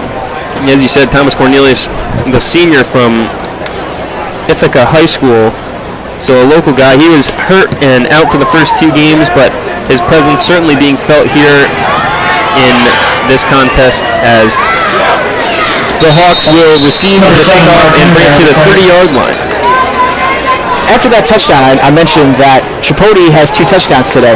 He has a total of 4 rushes for 6 yards and 2 touchdowns. So he's making every single carry that matters count. And it's carries like that that really submit your will when you're in the red zone. And he certainly found his niche as the goal line back, as you said before. And 2 touchdown shows for enough to cement him as that, and he should do that going forward. It's a very big possession for Cortland's defense to try and slow down Hartwick's offense. So Hartwick will run the ball again. They've had success, so they won't fix what's not broken, and picks up about 8 yards on the carry. It seems that Hartwick is still not afraid to run the ball. Like Cortland, they've had a lot of success, and they're just going to keep rolling with it. Tito Picardo has had an outstanding game with 12 carries for 112 yards so far, and he just tacked on another 9.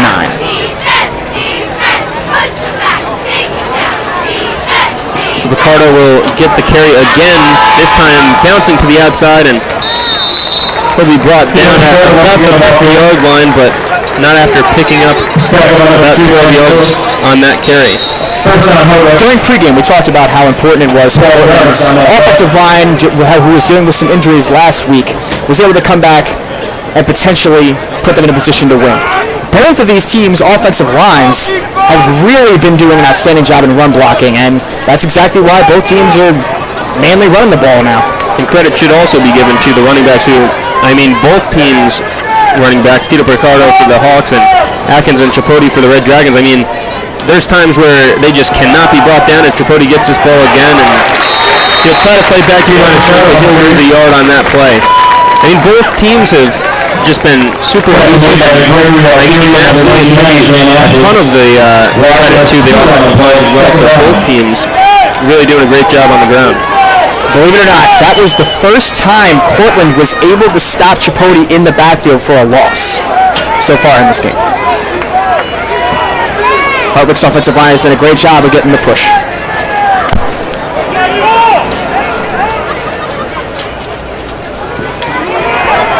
So Pine will keep that one, and he'll get hammered at the line, or at the old line of scrimmage. So it'll be 3rd and 9 now, and a huge hit there.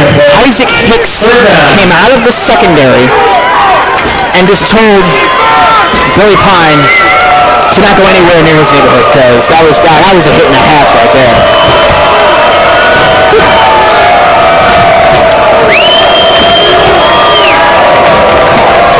So the Red Dragons fans getting a little rowdy here with this 3rd and 9 attempt coming up for the Hartwick Hawks.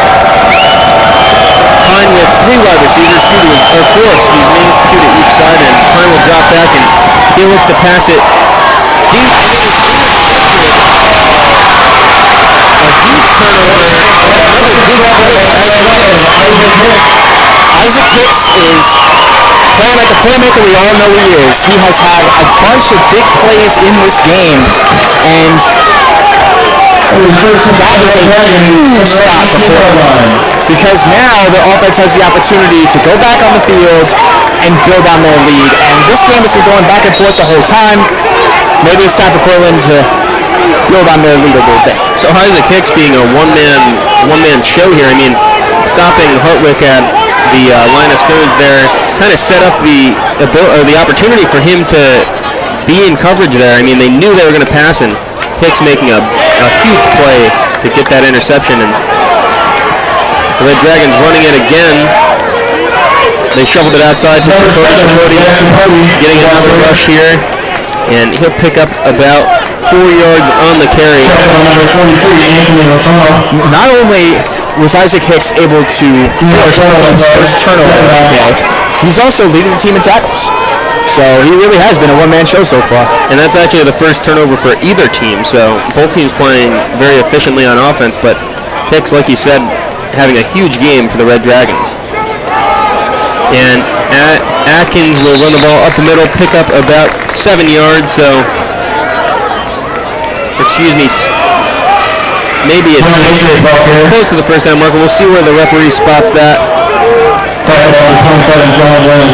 So he's a yard short. It'll be 3rd and 1 ball on the 32, and he'll get the carry again, plowing forward. He'll pick up the first down. So quick carries for Johnny Akins, and he'll pick up the first down. On the last possession for Hartwick, Pine has proven that throughout the whole game, that he has been willing to throw the deep ball, and that time he got burnt because Isaac Hicks made a great play on the ball, and the ball was a little overthrown as well. So the Red Dragons now, Farrar will roll out to his right, and we'll see where the referee spots that. It looks as though it's a pickup of about 2 yards on the pass. So a small pass there, but it'll keep the defense honest as they haven't really tried to air the ball at all on this drive down the field, and they haven't needed to. They've been running the ball very efficiently. Cortland's offense looks like they're poised to capitalize on this opportunity that Hartwick has given them, and that receiver made a great play on that by coming back to the ball when his quarterback was in trouble. So Ferraro will roll out to his right again. This time he'll tuck the ball and run, use a bit of a block there out on the edge to slide close to the first down. The officials will give him the first down, so great run there again by Ferrara, who reminds us why you need to keep a guy out and you have to stay honest and make sure Ferrara doesn't take advantage of running the ball. Steve Ferrara has ran for about 60 yards today, so he has once again shown everybody in the football world that he is not afraid to take a run, and he can make the most of any opportunity he's given when he has a clean punt. So with the injured player on the field, the officials will take a timeout, and it'll give both teams a little bit of time to rest and reset. I mean, not too much damage has been done so far to Hartwick, so maybe this is a bit of a break that they can take advantage of and slow. It looks to be the beginning of a bit of momentum heading towards the Red Dragons. Sometimes little breaks like this can really give the defense an opportunity to regroup themselves and then just be able to go out there and make the next play, because defense is a lot of communication, because if one part of the defense doesn't know their cue, then everybody else suffers. So Cortland's ability to be able to run the ball so far has definitely been tiring out the Hartwick defense. Johnny Akins in the backfield with Ferrara. Ferrara sending the tight end in motion. And a quick little pass there, and maybe about a 2-yard gain on the reception for the Red Dragons. Ferrara's pass is complete to number 80, Jason Carlock. Tackle made by number 27, Dylan Williams-Bachman. Stephen Ferrara's ability to make smart passes today is what's separating him from Billy Pine. That one mistake that Billy Pine made is going to come back to haunt Hartwick. So Johnny Akins with the carry again. He'll pick up about 2 yards, so a solid job by the Hartwick defense to stop him. Yeah, as you said, it looks as though, Hartwick has been, you said earlier in the game, they've been taking more risks and throwing the ball deeper. As you said, it kind of did come back to bite them, and the Red Dragons, on the other hand, have been going with a bunch of short passes, and we'll see here on the replay they tack on 2 yards on the carry. So it'll be 3rd and 6 for the Red Dragons. Ball on the 46-yard line. Ferrara drops back the pass. He'll think of tucking it, but throws it on the runs, bouncing off the hand of the intended receiver on the play. It was Nick Anderson who was the intended receiver. He just couldn't grab that one. Now, that play might have been a little bit short of the first down marker, but now, sadly, Cortland wasn't able to capitalize on this opportunity that was given to them by Hartwick. And now, I guarantee you, Billy Pine is taking a breath of relief and is now in a situation to make better on his last mistake. So Holshner with a solid punt there. It'll place Hartwick at the 16-yard line. Punt was out of bounds at the 16-yard line. There was a flag and a play. We'll see what type of penalty this is and who it's against. The referee throwing a flag on the play.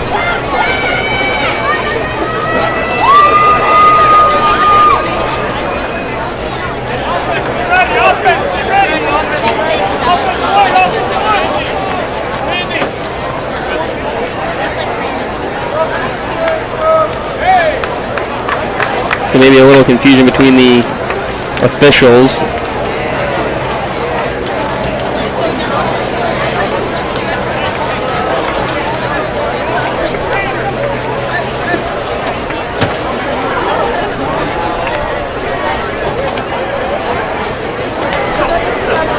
The officials still conversing about it. Offside. Defense. Number 1 is up forward about 4 inches. That is a big call. Does Cortland send the offense back onto the field to go get the first down? So 4th and 4 inches now for the Red Dragons. Like you said, I mean, 4th and 4, I guess it was 4th and 5 and 4 inches. I mean, that's a little bit of a tougher attempt for a first down, but the Red Dragons look as though they're going to try to take advantage of this penalty. And if we've seen anything so far in this game, Cortland is going to give the ball to Johnny Akins. Try and get the first down. And Akins does get the feed.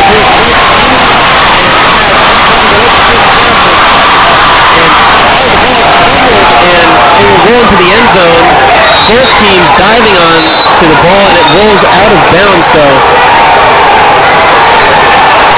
it'll be,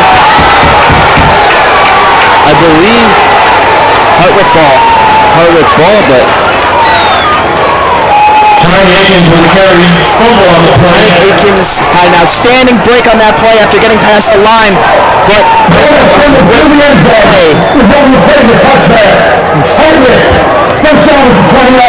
a great play by the Hartwick defender, stripping the ball, and when the ball rolls into the end zone and out the back of the end zone, it is a touchback, and the defending team gets possession of the ball.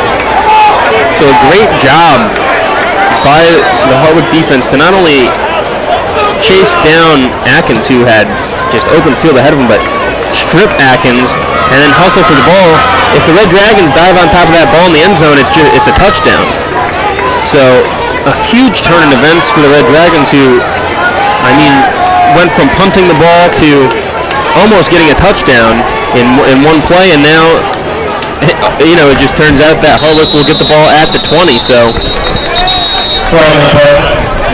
there's a flag thrown on that play. We'll see what that is.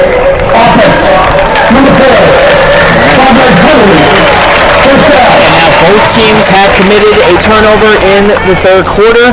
With a 1-point game, one can't state how important those two turnovers are. And now they've all set, and once again, Hartwick is in a position to build on their lead. To take back the lead.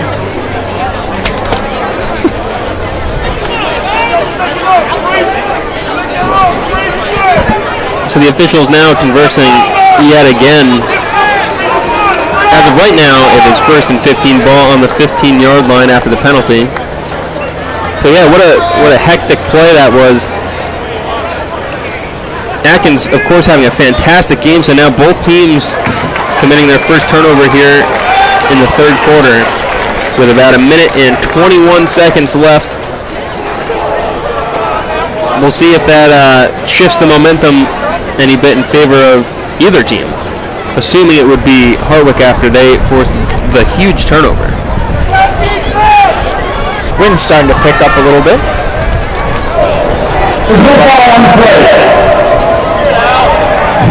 So the officials actually say that there was no penalty on the play, so it's 1st and 10, ball on the 20-yard line. Must have been some technical difficulties with the play clock on that play. So Pine drops back. He'll throw another deep ball, but this one over the head of the intended receiver. Corey Reed was the intended receiver. He couldn't quite catch up to that one. Cortland's defensive line did a very good job on that play of putting pressure on Billy Pine, because right as he was throwing the ball, he got whacked. And if you're the Cortland defense, after a very tough offensive play with the fumble and the touchback, you need to send a message on this possession saying, we believe in our offense and we're getting ready to give them the ball back.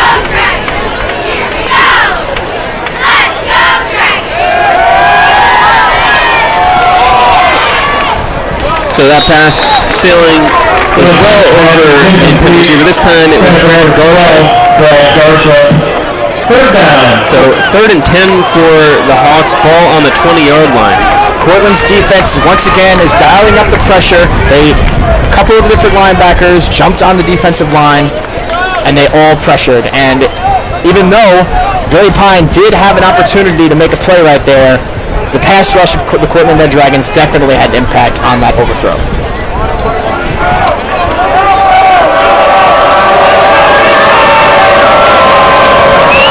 Now with 4 wide receivers out, we expect the Hawks to throw the ball here. Bad snap, and a beautiful pass over the middle to Corey Reed. Pine got behind that ball and just drove right in between the defenders, threading the needle. A big first down for the Hawks. Shades of Tony Romo against the New York Giants a couple of years ago. There was a fumbled snap, and then Romo was able to make the most of it by throwing a touchdown to Jason Witten, and Billy Pine did a great job of not losing his composure, stepping up in the pocket after the bad snap, and was able to fire it to his receiver.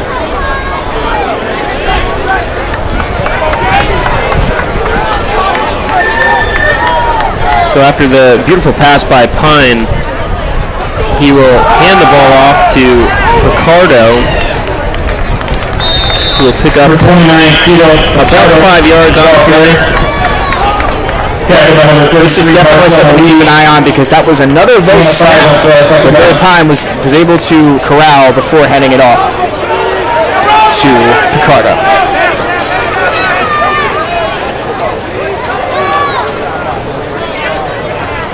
So Picardo, after picking up 5, positions the Hawks at the Red Dragons 45, so it'll be second and 5 yards to go for the Hawks as they let time expire in the third quarter. The Red Dragons lead 28-27, and with just 1 quarter left to play. So the third quarter was a lot less high scoring than the previous two, but still the second quarter. We are going to have a great fourth quarter because of all the pressure that's allowed to be seen. One team's on turnover in the quarter, and the other team's able to capitalize on it. We're going to see who makes the fatal mistake in the fourth quarter. Because both these teams, like we've seen the whole time, have won back and forth, and as of right now, it looks like it's going to come down to the closing seconds. Credit both team defenses for stepping up there for sure. I mean, it has been a keep down and a Red Dragons scoring 7 to both defenses making plays to show that it's not just all offense here.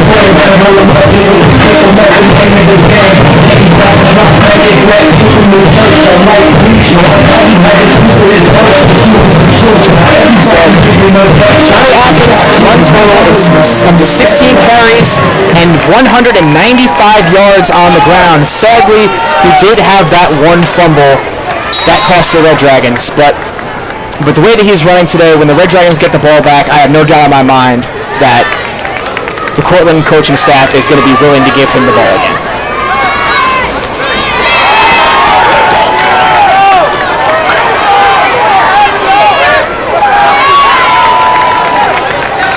So Pine will hand off to Tito Picardo again, he trucks his way to about a 3-yard carry. So Mark DeLuise on the tackle. One of the few stops on the run for either team. So great tackle by DeLuise. It's 3rd and 2 now. Ball on the 43-yard line. And it's just like I mentioned with Johnny, Tito Picardo has been able to get whatever he wants on the ground as well. He has 137 yards entering the fourth quarter. And this is a big conversion right here on 3rd down. Picardo gets the carry again. It looks as though he picked up at least 3, maybe 4 yards. So first down for the Hawks as they will keep the ball rolling. This second half has been going pretty fast so far because of how much each team has been running the ball, and if that's any indication, this fourth quarter is going to speed up a lot faster than we would think. And whoever keeps running the ball the most effectively is going to win this game.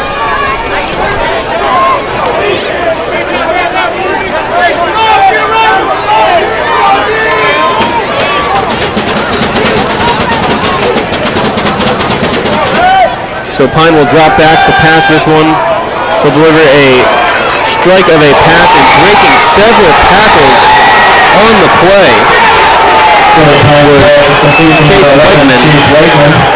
So Whiteman reminding the Red Dragon defense that Garcia and Reed are not the only two receivers to worry about, and he picks up the first down on that reception. Billy Pines did a great job of going through his progressions, finding the open guy in the zone, and then Chase Whiteman did a great job of breaking a couple of tackles and picking up some more yardage after the hit.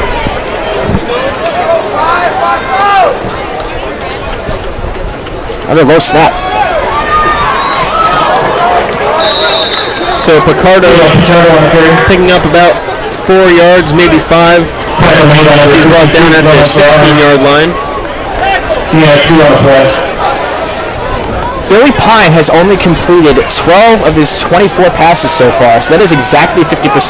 For him, that's below par. And Cortland has had its troubles defending him today in terms of the big plays, but they've done a pretty good job in the medium range, so they need to keep that up if they want to try and win this game and get this stop here in the red zone. So Pine rolling out to his left, breaking a couple tackles, and he'll throw the ball way away from anyone as it's out of bounds. But the flag was thrown on the play. It looks like it's going to be a holding penalty on Hartwick because the way that the Cortland defender was dragged to the ground. And the Red Dragons doing a great job of pressuring Billy Pine to kind of just throw that ball away. He made the smart play by throwing it away instead of making a costly error and trying to keep it on the field. But like you said, it looks as though the call is holding.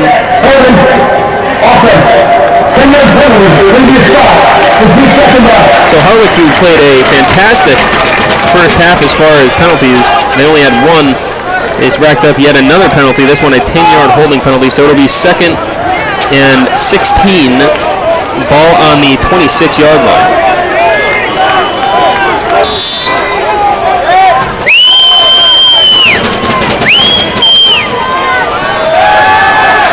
So Pine will throw the ball deep into the end zone again, and that ball is batted away. So a beautiful defensive play. Demonte Woody coming out big again in one-on-one coverage. Those are the types of plays that Cortland is going to need if they want to win this game. They need to be able to win the one-on-one coverages on the outside because so far in this game, Hartwick has won the majority of those matchups.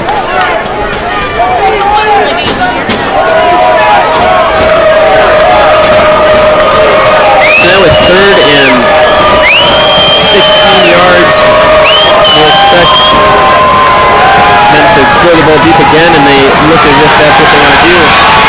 Billy Pine trying to make something happen with his feet as he's being chased by every defender on the Cortland defensive line. He'll be brought down. He did manage to pick up about 5 yards, so he'll give, if they decide to go for the field goal, he'll give his a little bit better field position. That was a great job by Pine on that play of running around after his pocket broke down, broke a tackle, and then was able to get up, as you can see with the replay, back underneath the field goal range. Because if he would have taken a sack 30 yards behind the line of scrimmage, there's no way his kicker is attempting this field goal right now. Yeah, a bit of a risky play by Pine, but he certainly won't have his coach unhappy with him after he does pick up some yards. The kick was good. It was a low kick, but nevertheless it finds its way through the upright. So McGovern will tack on 3 more for Hartwick as they will take the lead 30-28 with 11 minutes and 20 seconds left in the contest. That looked like one of the Cortland defenders got a hand on that ball, but it still had the power to go through. So it shows you, really shows you how powerful a leg the Hartwick kicker has. Ramada Portland, McDonald's Air Photography, Terry Tony's at Pizza and More, Price Shoppers, Central City Bar and Grill, and M&D Valley.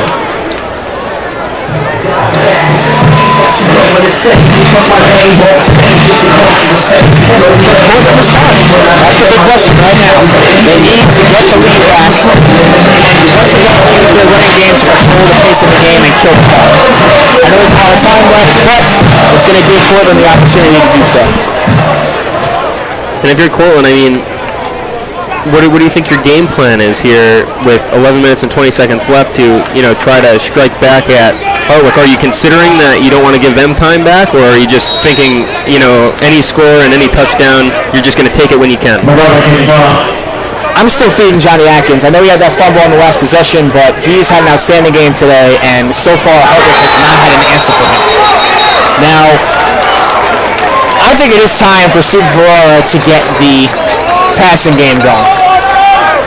Now, on the kickoff here, Cortland's going to have solid field position coming out to about the 31-yard line. 33-yard line. And right now, Stephen Ferrara needs to get the play-action passing game going because the run game has been outstanding today, and I think now is the time where you start pulling the linebackers in, manipulating the safeties, and then push it forward.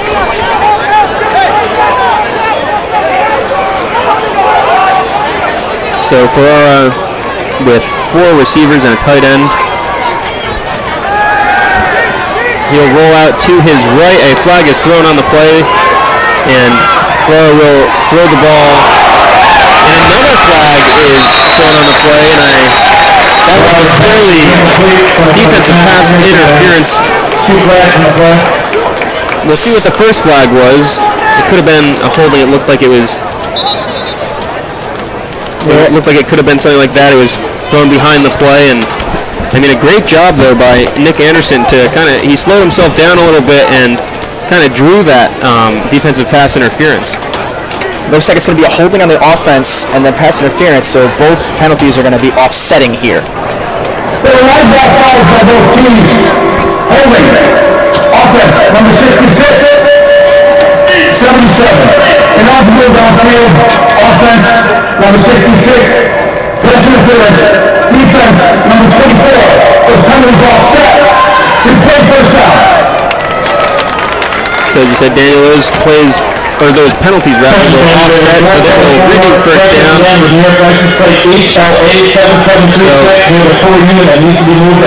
Both teams would have liked to take those penalties, but I'm sure that they'll be fine with them offsetting instead of having to deal with a holding or a defensive pass interference call. Cortland got a break on that one, so let's see what Stephen Ferrara can answer. And Atkins will take the carry. He picks up about 6 yards. So another solid carry by Johnny Akins. That will bring him to 201 yards on the ground in this game. So he's having himself quite the day. This has been a running clinic from the Cortland's offense, and Johnny is the teacher this afternoon. So Johnny will get the ball again, this time only picking up about 1 or 2 yards, but that'll bring them to 3rd and 2. Patrick Skidzor, number 96, did a great job of getting off of his block on the lineman and being able to swallow up Johnny Atkins before he could pick up any major yardage. And Johnny Akins will get the carry again. It looks like he got the first down on that play, picked up about 3 yards. Johnny Atkins turned on the jets on that play and forced his way down there to get the first down. Those are the type of runs you need in a situation like this if you want to come back and take the lead.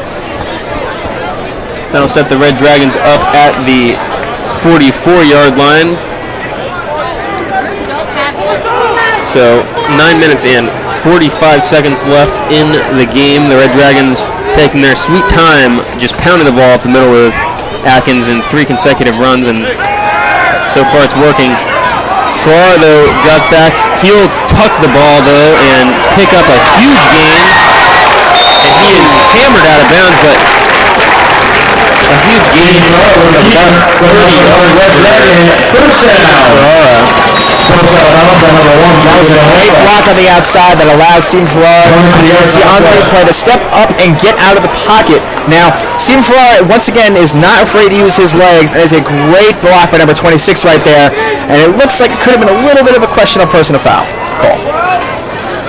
So Tripodi now will get the ball up the middle, and he's hammered. He'll pick up about 3 or 4 yards, and Hillcox hammers him down as he emerges past the offensive and defensive line, so it'll be 2nd and 6. Stephen Ferrara has been extremely effective today passing the ball, but that last big run brings him up to about 80 yards rushing today. Really a dual threat quarterback, if there ever was one. So Ferrara with the toss to, I believe, Foster, but a great job by the Hartwick defense to come back and corral. It was Angelo Foster. It looked as though Foster was going to have open field, but the Hawks accounted for the reverse there and made a big play. So both defensive backs, number 1 and 24, both did a great job of stopping the run and getting there before the running back could get the edge. Or the receiver, rather. So 3rd and 8 for the Red Dragons. Ferrara will pass quickly to Tripodi, and it slips through Tripodi's hands. So a tough break for the Red Dragons, but we'll see what the Red Dragons do. It doesn't look like their offense is coming off the field. They need 3 points to take. They can take the lead with a field goal, or they can try for, obviously, a touchdown to also give them the lead and a little bit of breathing room. So they're going to be aggressive and stay on the field here. With 7 minutes and 55 seconds left in this game, this is a huge play call by the Cortland Red Dragons to go for it here on 4th down. You have to imagine Coach Mack has a lot of faith in his defense. He's going to trust not only his offense to try to get the first down, but trust that his defense could do something here. And Angelo Foster's wide open for the first down. Beautiful pass by Ferrara and a big read behind the open man. So Foster picks up about 14 yards and the first down on that. Once again, Stephen Ferrara looked through his entire progression. Offensive line did a great job of blocking for him, and he was able to step up in the pocket and find the open man in the zone. So a huge 4th down play for the Red Dragons. A huge call by Coach Mack to stay on the field, and Ferrara and Foster making the connection to keep this drive alive as Johnny Atkins will run the ball to him. He gains about a half a yard on the play, so solid job by the Hawks to stop him before he can break out to continue his fantastic day, which now he has 206 yards on the ground. On the play, 2nd down. So, in the red zone, this is where you make your money if you're a quarterback. You've got to get the ball in there for 6. So Ferrara now rolling out to his left after the play action. He will run out of bounds, picking up 8 yards on the play. Looks like he's just short of the first down, but it'll be third and about a half a yard. That's a big play right there. Once again, Steve Ferrara using his legs to get out of the pocket, as you can see here, and just 7 yards, barely missing the first down. So they will feed Akins, and he will fight for some yards there, but it doesn't look like he got to the line of scrimmage. We'll see if the Red Dragons will test their luck again or go for the field goal. There's another official's timeout on the field as there's an injured player on the field, but what would you do if you're Coach Mack here in the Red Dragons? Are you going to go for it and try to test your luck again? Do you feel confident that the Red Dragons can pick up this yard, or do you just kind of play it safe? You have a chip shot of a field goal here, and I mean, we saw Holschner last home game kick a game-winning field goal with limited time on the clock, so I mean, you can trust your kicker here, but it's a matter of, do you want a 1-point lead, or are you going to try to test the waters here and try to get this drive into the end zone? For me, it's not really about do I trust my kicker or not. It's do I trust my defense, because the Cortland defense has been up and down today. They've had some good plays. They've been playing decently well of late, but they have given up a lot of big plays, and that is a huge problem when you're down in this close a ball game. And if it's 4th and 2 and your offense has been dominant so far, why not? So here again is the schedule Next game to look forward to is on the 30th, and it's home against Brockport State. So tune in to the Red Dragon Sports Network for that. The next game is away at Buffalo on the 7th, and then home at Alfred again on the 14th.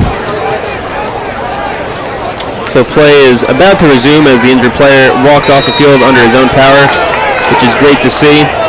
Red Dragons with the ball on the 9-yard line. It looks as though they're going to open the kick. Pay attention, and potentially they'll try to do a trick play here, but I can't imagine that they would try to do that because they could just trust their offense to get that 1 yard. If they were going to try to go for a touchdown here, that would be the move. But Sagala is the placeholder. Sagala has quite the arm, but they go for the 3 points. The Red Dragons believe they're up 30-30. So Coach Mack, as you said, it's a question of whether you trust his defense. And he clearly does, and I mean, they've done well in the second half so far, giving up 3 points, whereas in the first half, I mean, they gave up 4 touchdowns. So Mack decides to kick the ball here, and Porter makes that pick very easy. I think you have to ride with the hot hand. He needs to be hot over the last couple of positions, forcing a turnover and forcing a fourth down stop. Really, Portland had a great drive at that time. Singular, did a great job moving the ball deep downfield. They got some good production out of the running game. Once again, that's been the theme the whole day. And now it's time for Cortland's defense to show how dominant they really can be, because Hartwick is going to take their shots.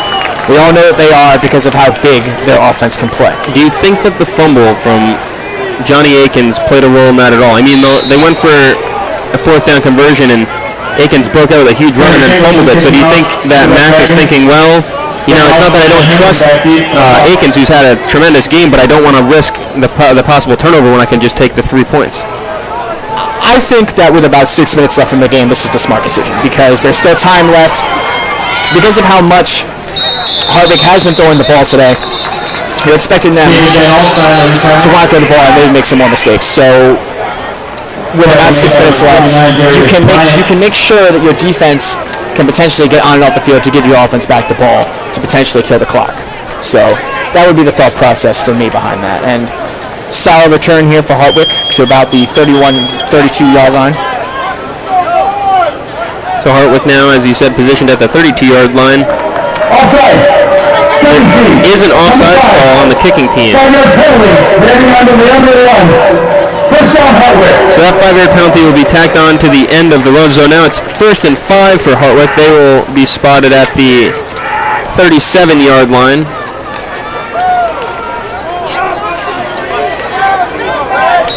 So that is the Red Dragons' 4th penalty of the game. They played a very clean second half. That's the first penalty of the second half, and a huge sack there as Pine didn't want to go down, but he pushed off the helmet of the defender trying to stiff arm him, and a flag is thrown on the play. That could be a penalty on the quarterback for grabbing the defender's face mask. Personal foul. Hands in the face. Offense. Number 4.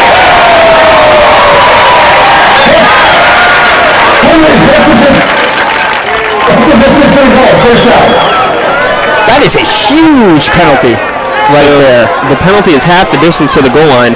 A huge defensive play by Kyle Richard, and then Billy Pine just giving up a penalty there. And, I mean, he was trying his best to keep away Richard, but he had to resort to pulling off his face mask, so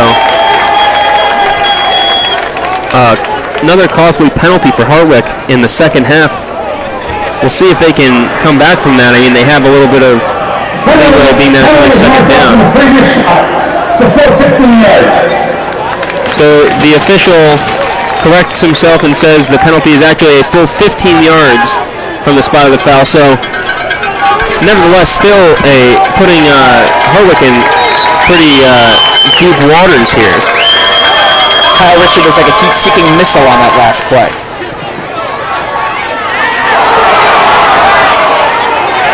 So a solid pass by Billy Pine. And Chase Weichman is the receiver on the play, and he makes something happen with his feet after he receives that ball. We'll see the replay here. A great catch, and he breaks a couple tackles to make up for that penalty by Billy Pine. And Cortland, with those missed tackles, gave Hartwick that yardage back, and that cannot happen at this point in the game. Pine dropping back the pass. He'll make a quick little pass and a huge juke, and plowing his way forward for a couple more yards is Tito Picardo, who has had a fantastic game on the ground, and he adds to his yardage total with a solid reception and fights his way for a couple more yards. That was a very smart check down by Pine, finding out, and he just juked that defender out of his sneakers. Wow. So from about a 1st and 25 hole, the Hartwick Hawks fight their way up to the 47-yard line and 1st and 10. That is what you call playing above the X's and the O's, ladies and gentlemen. Big plays like that. So Pine with the pass a little bit too high to Weichman, bouncing off his hands and out of bounds. So 2nd and 10, ball still on the 47. There's 4 minutes and 33 seconds left here in the game, so Hartwick needing to keep this drive going in order to at least kick a field goal to take the lead, and of course the Red Dragons doing anything they can to stop what has been a very exciting offensive affair on both ends. Hartwick is going to have to drive at least another 20 yards to get their field goal kicker into position to get the game-winning field goal. So Cortland, it's a big spot for him right here.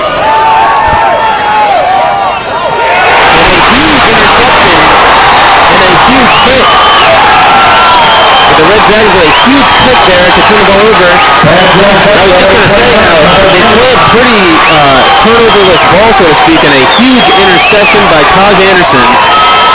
And that will give the Red Dragons a possession with the lead. So that is a huge play. As you can see on the replay, Taj Anderson jumped the route and got to the spot right when he needed to. He did take a big hit on the play, but he was able to hold on to the ball for the interception.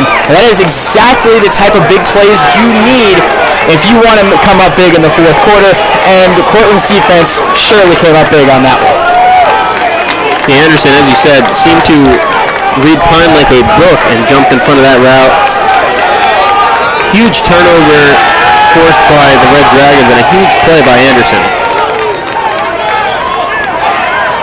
Akins with the give up the middle. He picks up about 2 yards, so that'll let the clock run a little bit, and it'll be 2nd and 8. Now, both teams have all 3 of their timeouts remaining, and this is the point in the game where you use your running game to kill the clock.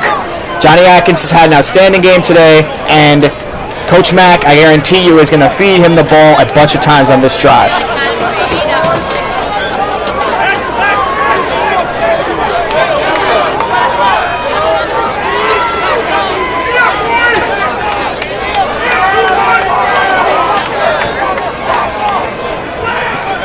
So Akins with the run again. He'll pick up about another 2 yards, so it'll be 3rd and 6 yards to go, or looks like he might have only gotten 1 yard, so 3rd and 7 rather.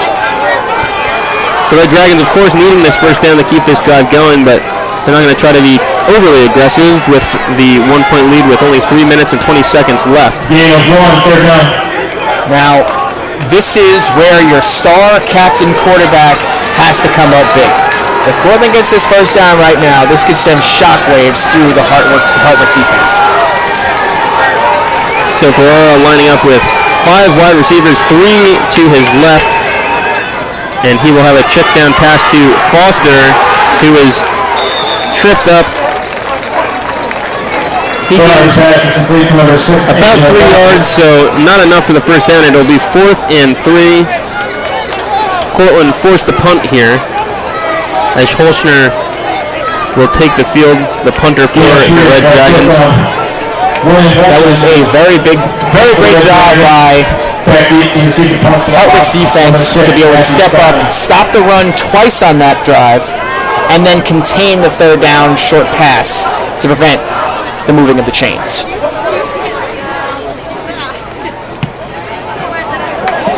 So Holshner with a solid punt. And the fair catch is called, so the ball will be placed at the 27-yard line. First down 10. Now, Cortland's offense had an opportunity to put this game away, and they failed to do so. So now we're in a situation where Portland's defense wants to save the game with just a little bit more than 2 minutes remaining. And Hartwick has to go at least 50 yards downfield in order to get themselves into field goal range.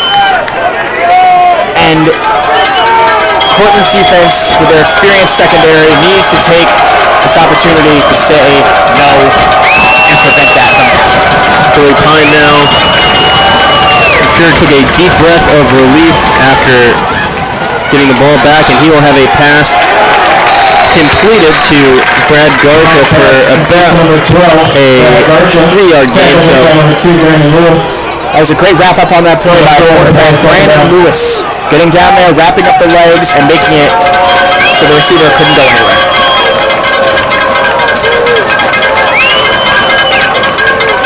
Pine drops back to pass again, delivers a lower pass,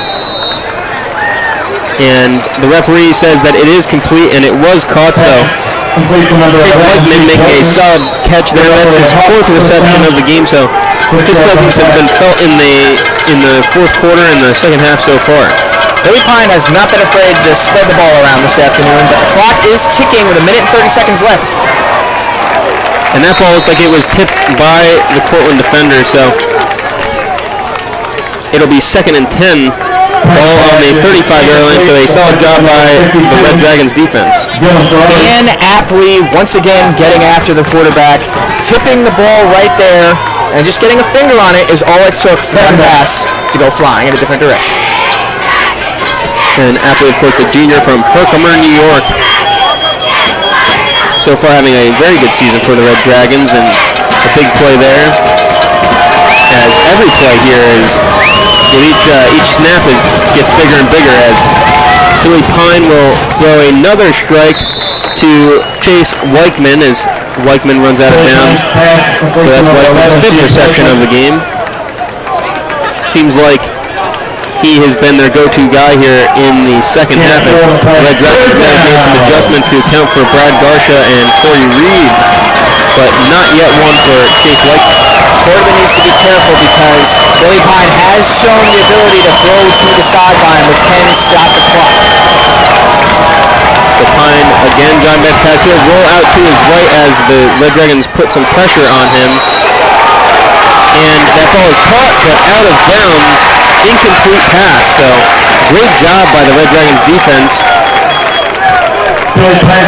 Now it is 4th down and 6. Hartwick's got to go for it here with just over a minute left to play. And we've said his name over and over again, but Isaac Hicks with another great defensive play to force the receiver out of bounds before he can get any feet in. So it'll be 4th and 6, as you said, Daniel. And I mean, you have to go for it here, but what kind of play do you pull out of your sleeve here to try to get the first down? I think you got to go back to Garsha. He's the guy. You got to throw it to him on this play.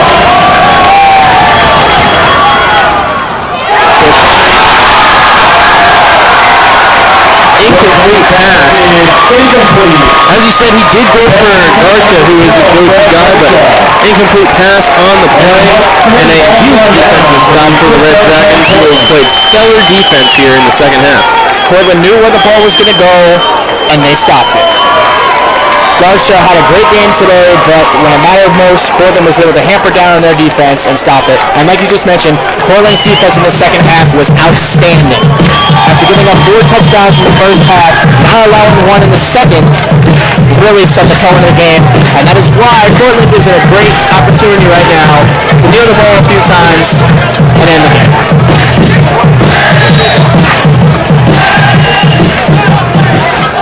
So the Red Dragons still with a minute of time to burn.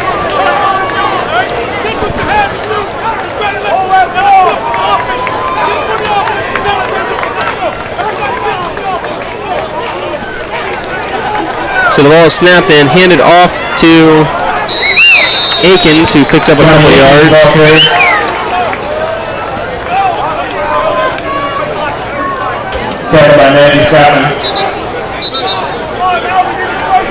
And Hartwick still has all three of their timeouts. So they just called one right there.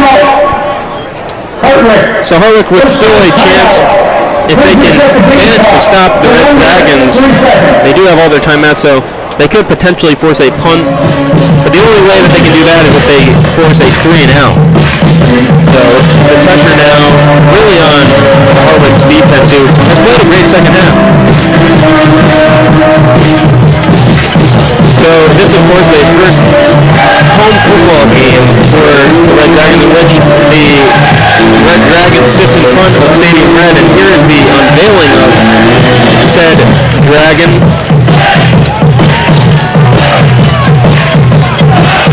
A beautiful beast as it sits out in front of Stadium Red, and there it is. It was beautiful seeing it for the first time. I was walking into the stadium this morning, and that is a great symbol of our school. And the Red Dragons looking to try to get a home victory here. The first time the Red Dragon will be able to watch the game, as Ferrara is stopped at the line of scrimmage. So another stop for the Hartwick Hawks, as it is now 3rd and 5. Hartwick calls another timeout here. And this is interesting because Cortland only has a 1-point lead with about 58 seconds left. So if Cortland does not get the first down on this play, what are you doing for Cortland? Good question, because Hartwick can stop the play stop the clock one more time. And if you don't get the first down, you're going to have to punt, or you're going to have to pick yourself on the 8 ball and get your defense back on the field to stop Hartwick's offense once again, who has proven that they can make a lot of big plays when it matters most. The thing is for the Red Dragons is they really haven't had Ferrara pass the ball too much here in the second half, so I mean, I think they kind of have to go for a short pass. He's very efficient in the first half with short passes, but of course you can't be too risky, and I mean the Red Dragons I don't think will have a super hard time pumping the ball away if they don't have any timeouts, because they will be able to put them in quite bad field position. But I mean the Red Dragons really need this first down to keep things going. 3rd down and 5. And here we go, folks. This is the big one right here. So Ferrara with 3 receivers and 1 tight end. He will hand the ball off to Akins, who will fight for a couple more yards. Johnny Akins, the ball carrier. Looks as though he picked up that 3, so it'll be 4th and 2. Hartwick calls their last timeout of the game. 3 yards on that play. With a 4th and 2, I think it's time to punt the ball, get your defense back on the field for one last time, get the prevent defense out there going, and make it so that no big plays can take happen. But Holshner, the punter for the Red Dragons, is hanging around the huddle. There is 52 seconds left, so the Red Dragons obviously really wanted that first down. But as you see, Ferrara is still in the huddle. I'm sure Coach Mack is asking because he trusts his quarterback. Do you think you can get these 2 yards? Because if they get these 2 yards, then the game is over. But if they don't, they are setting up the Hawks with pretty solid field position. I mean, the 31-yard line isn't the best field position with a minute left, but I mean it's a lot better than if they punt the ball away and pin them on within the 10. But it looks as though Ferrara and Coach Mack feel confident enough to go for this first down. And it's the age-old question: do you play for the win or do you play not to lose? And Cortland is playing to win right now. Ferrara getting this feed and taking it himself for the first down. So a big play for the Red Dragons. Of course, in college football, the clock stops when you get a first down until the ball is placed.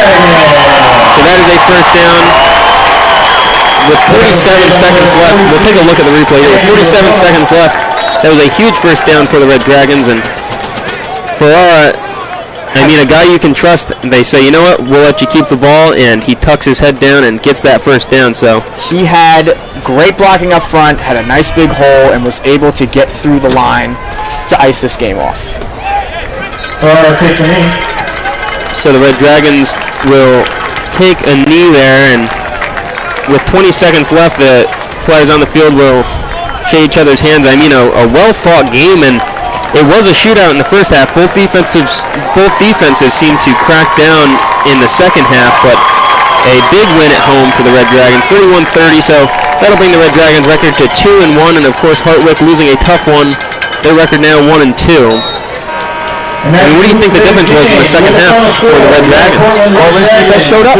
Whatever Coach Mack did at halftime worked, because Portland's defense gave up 28 points in the first half, and they were really able to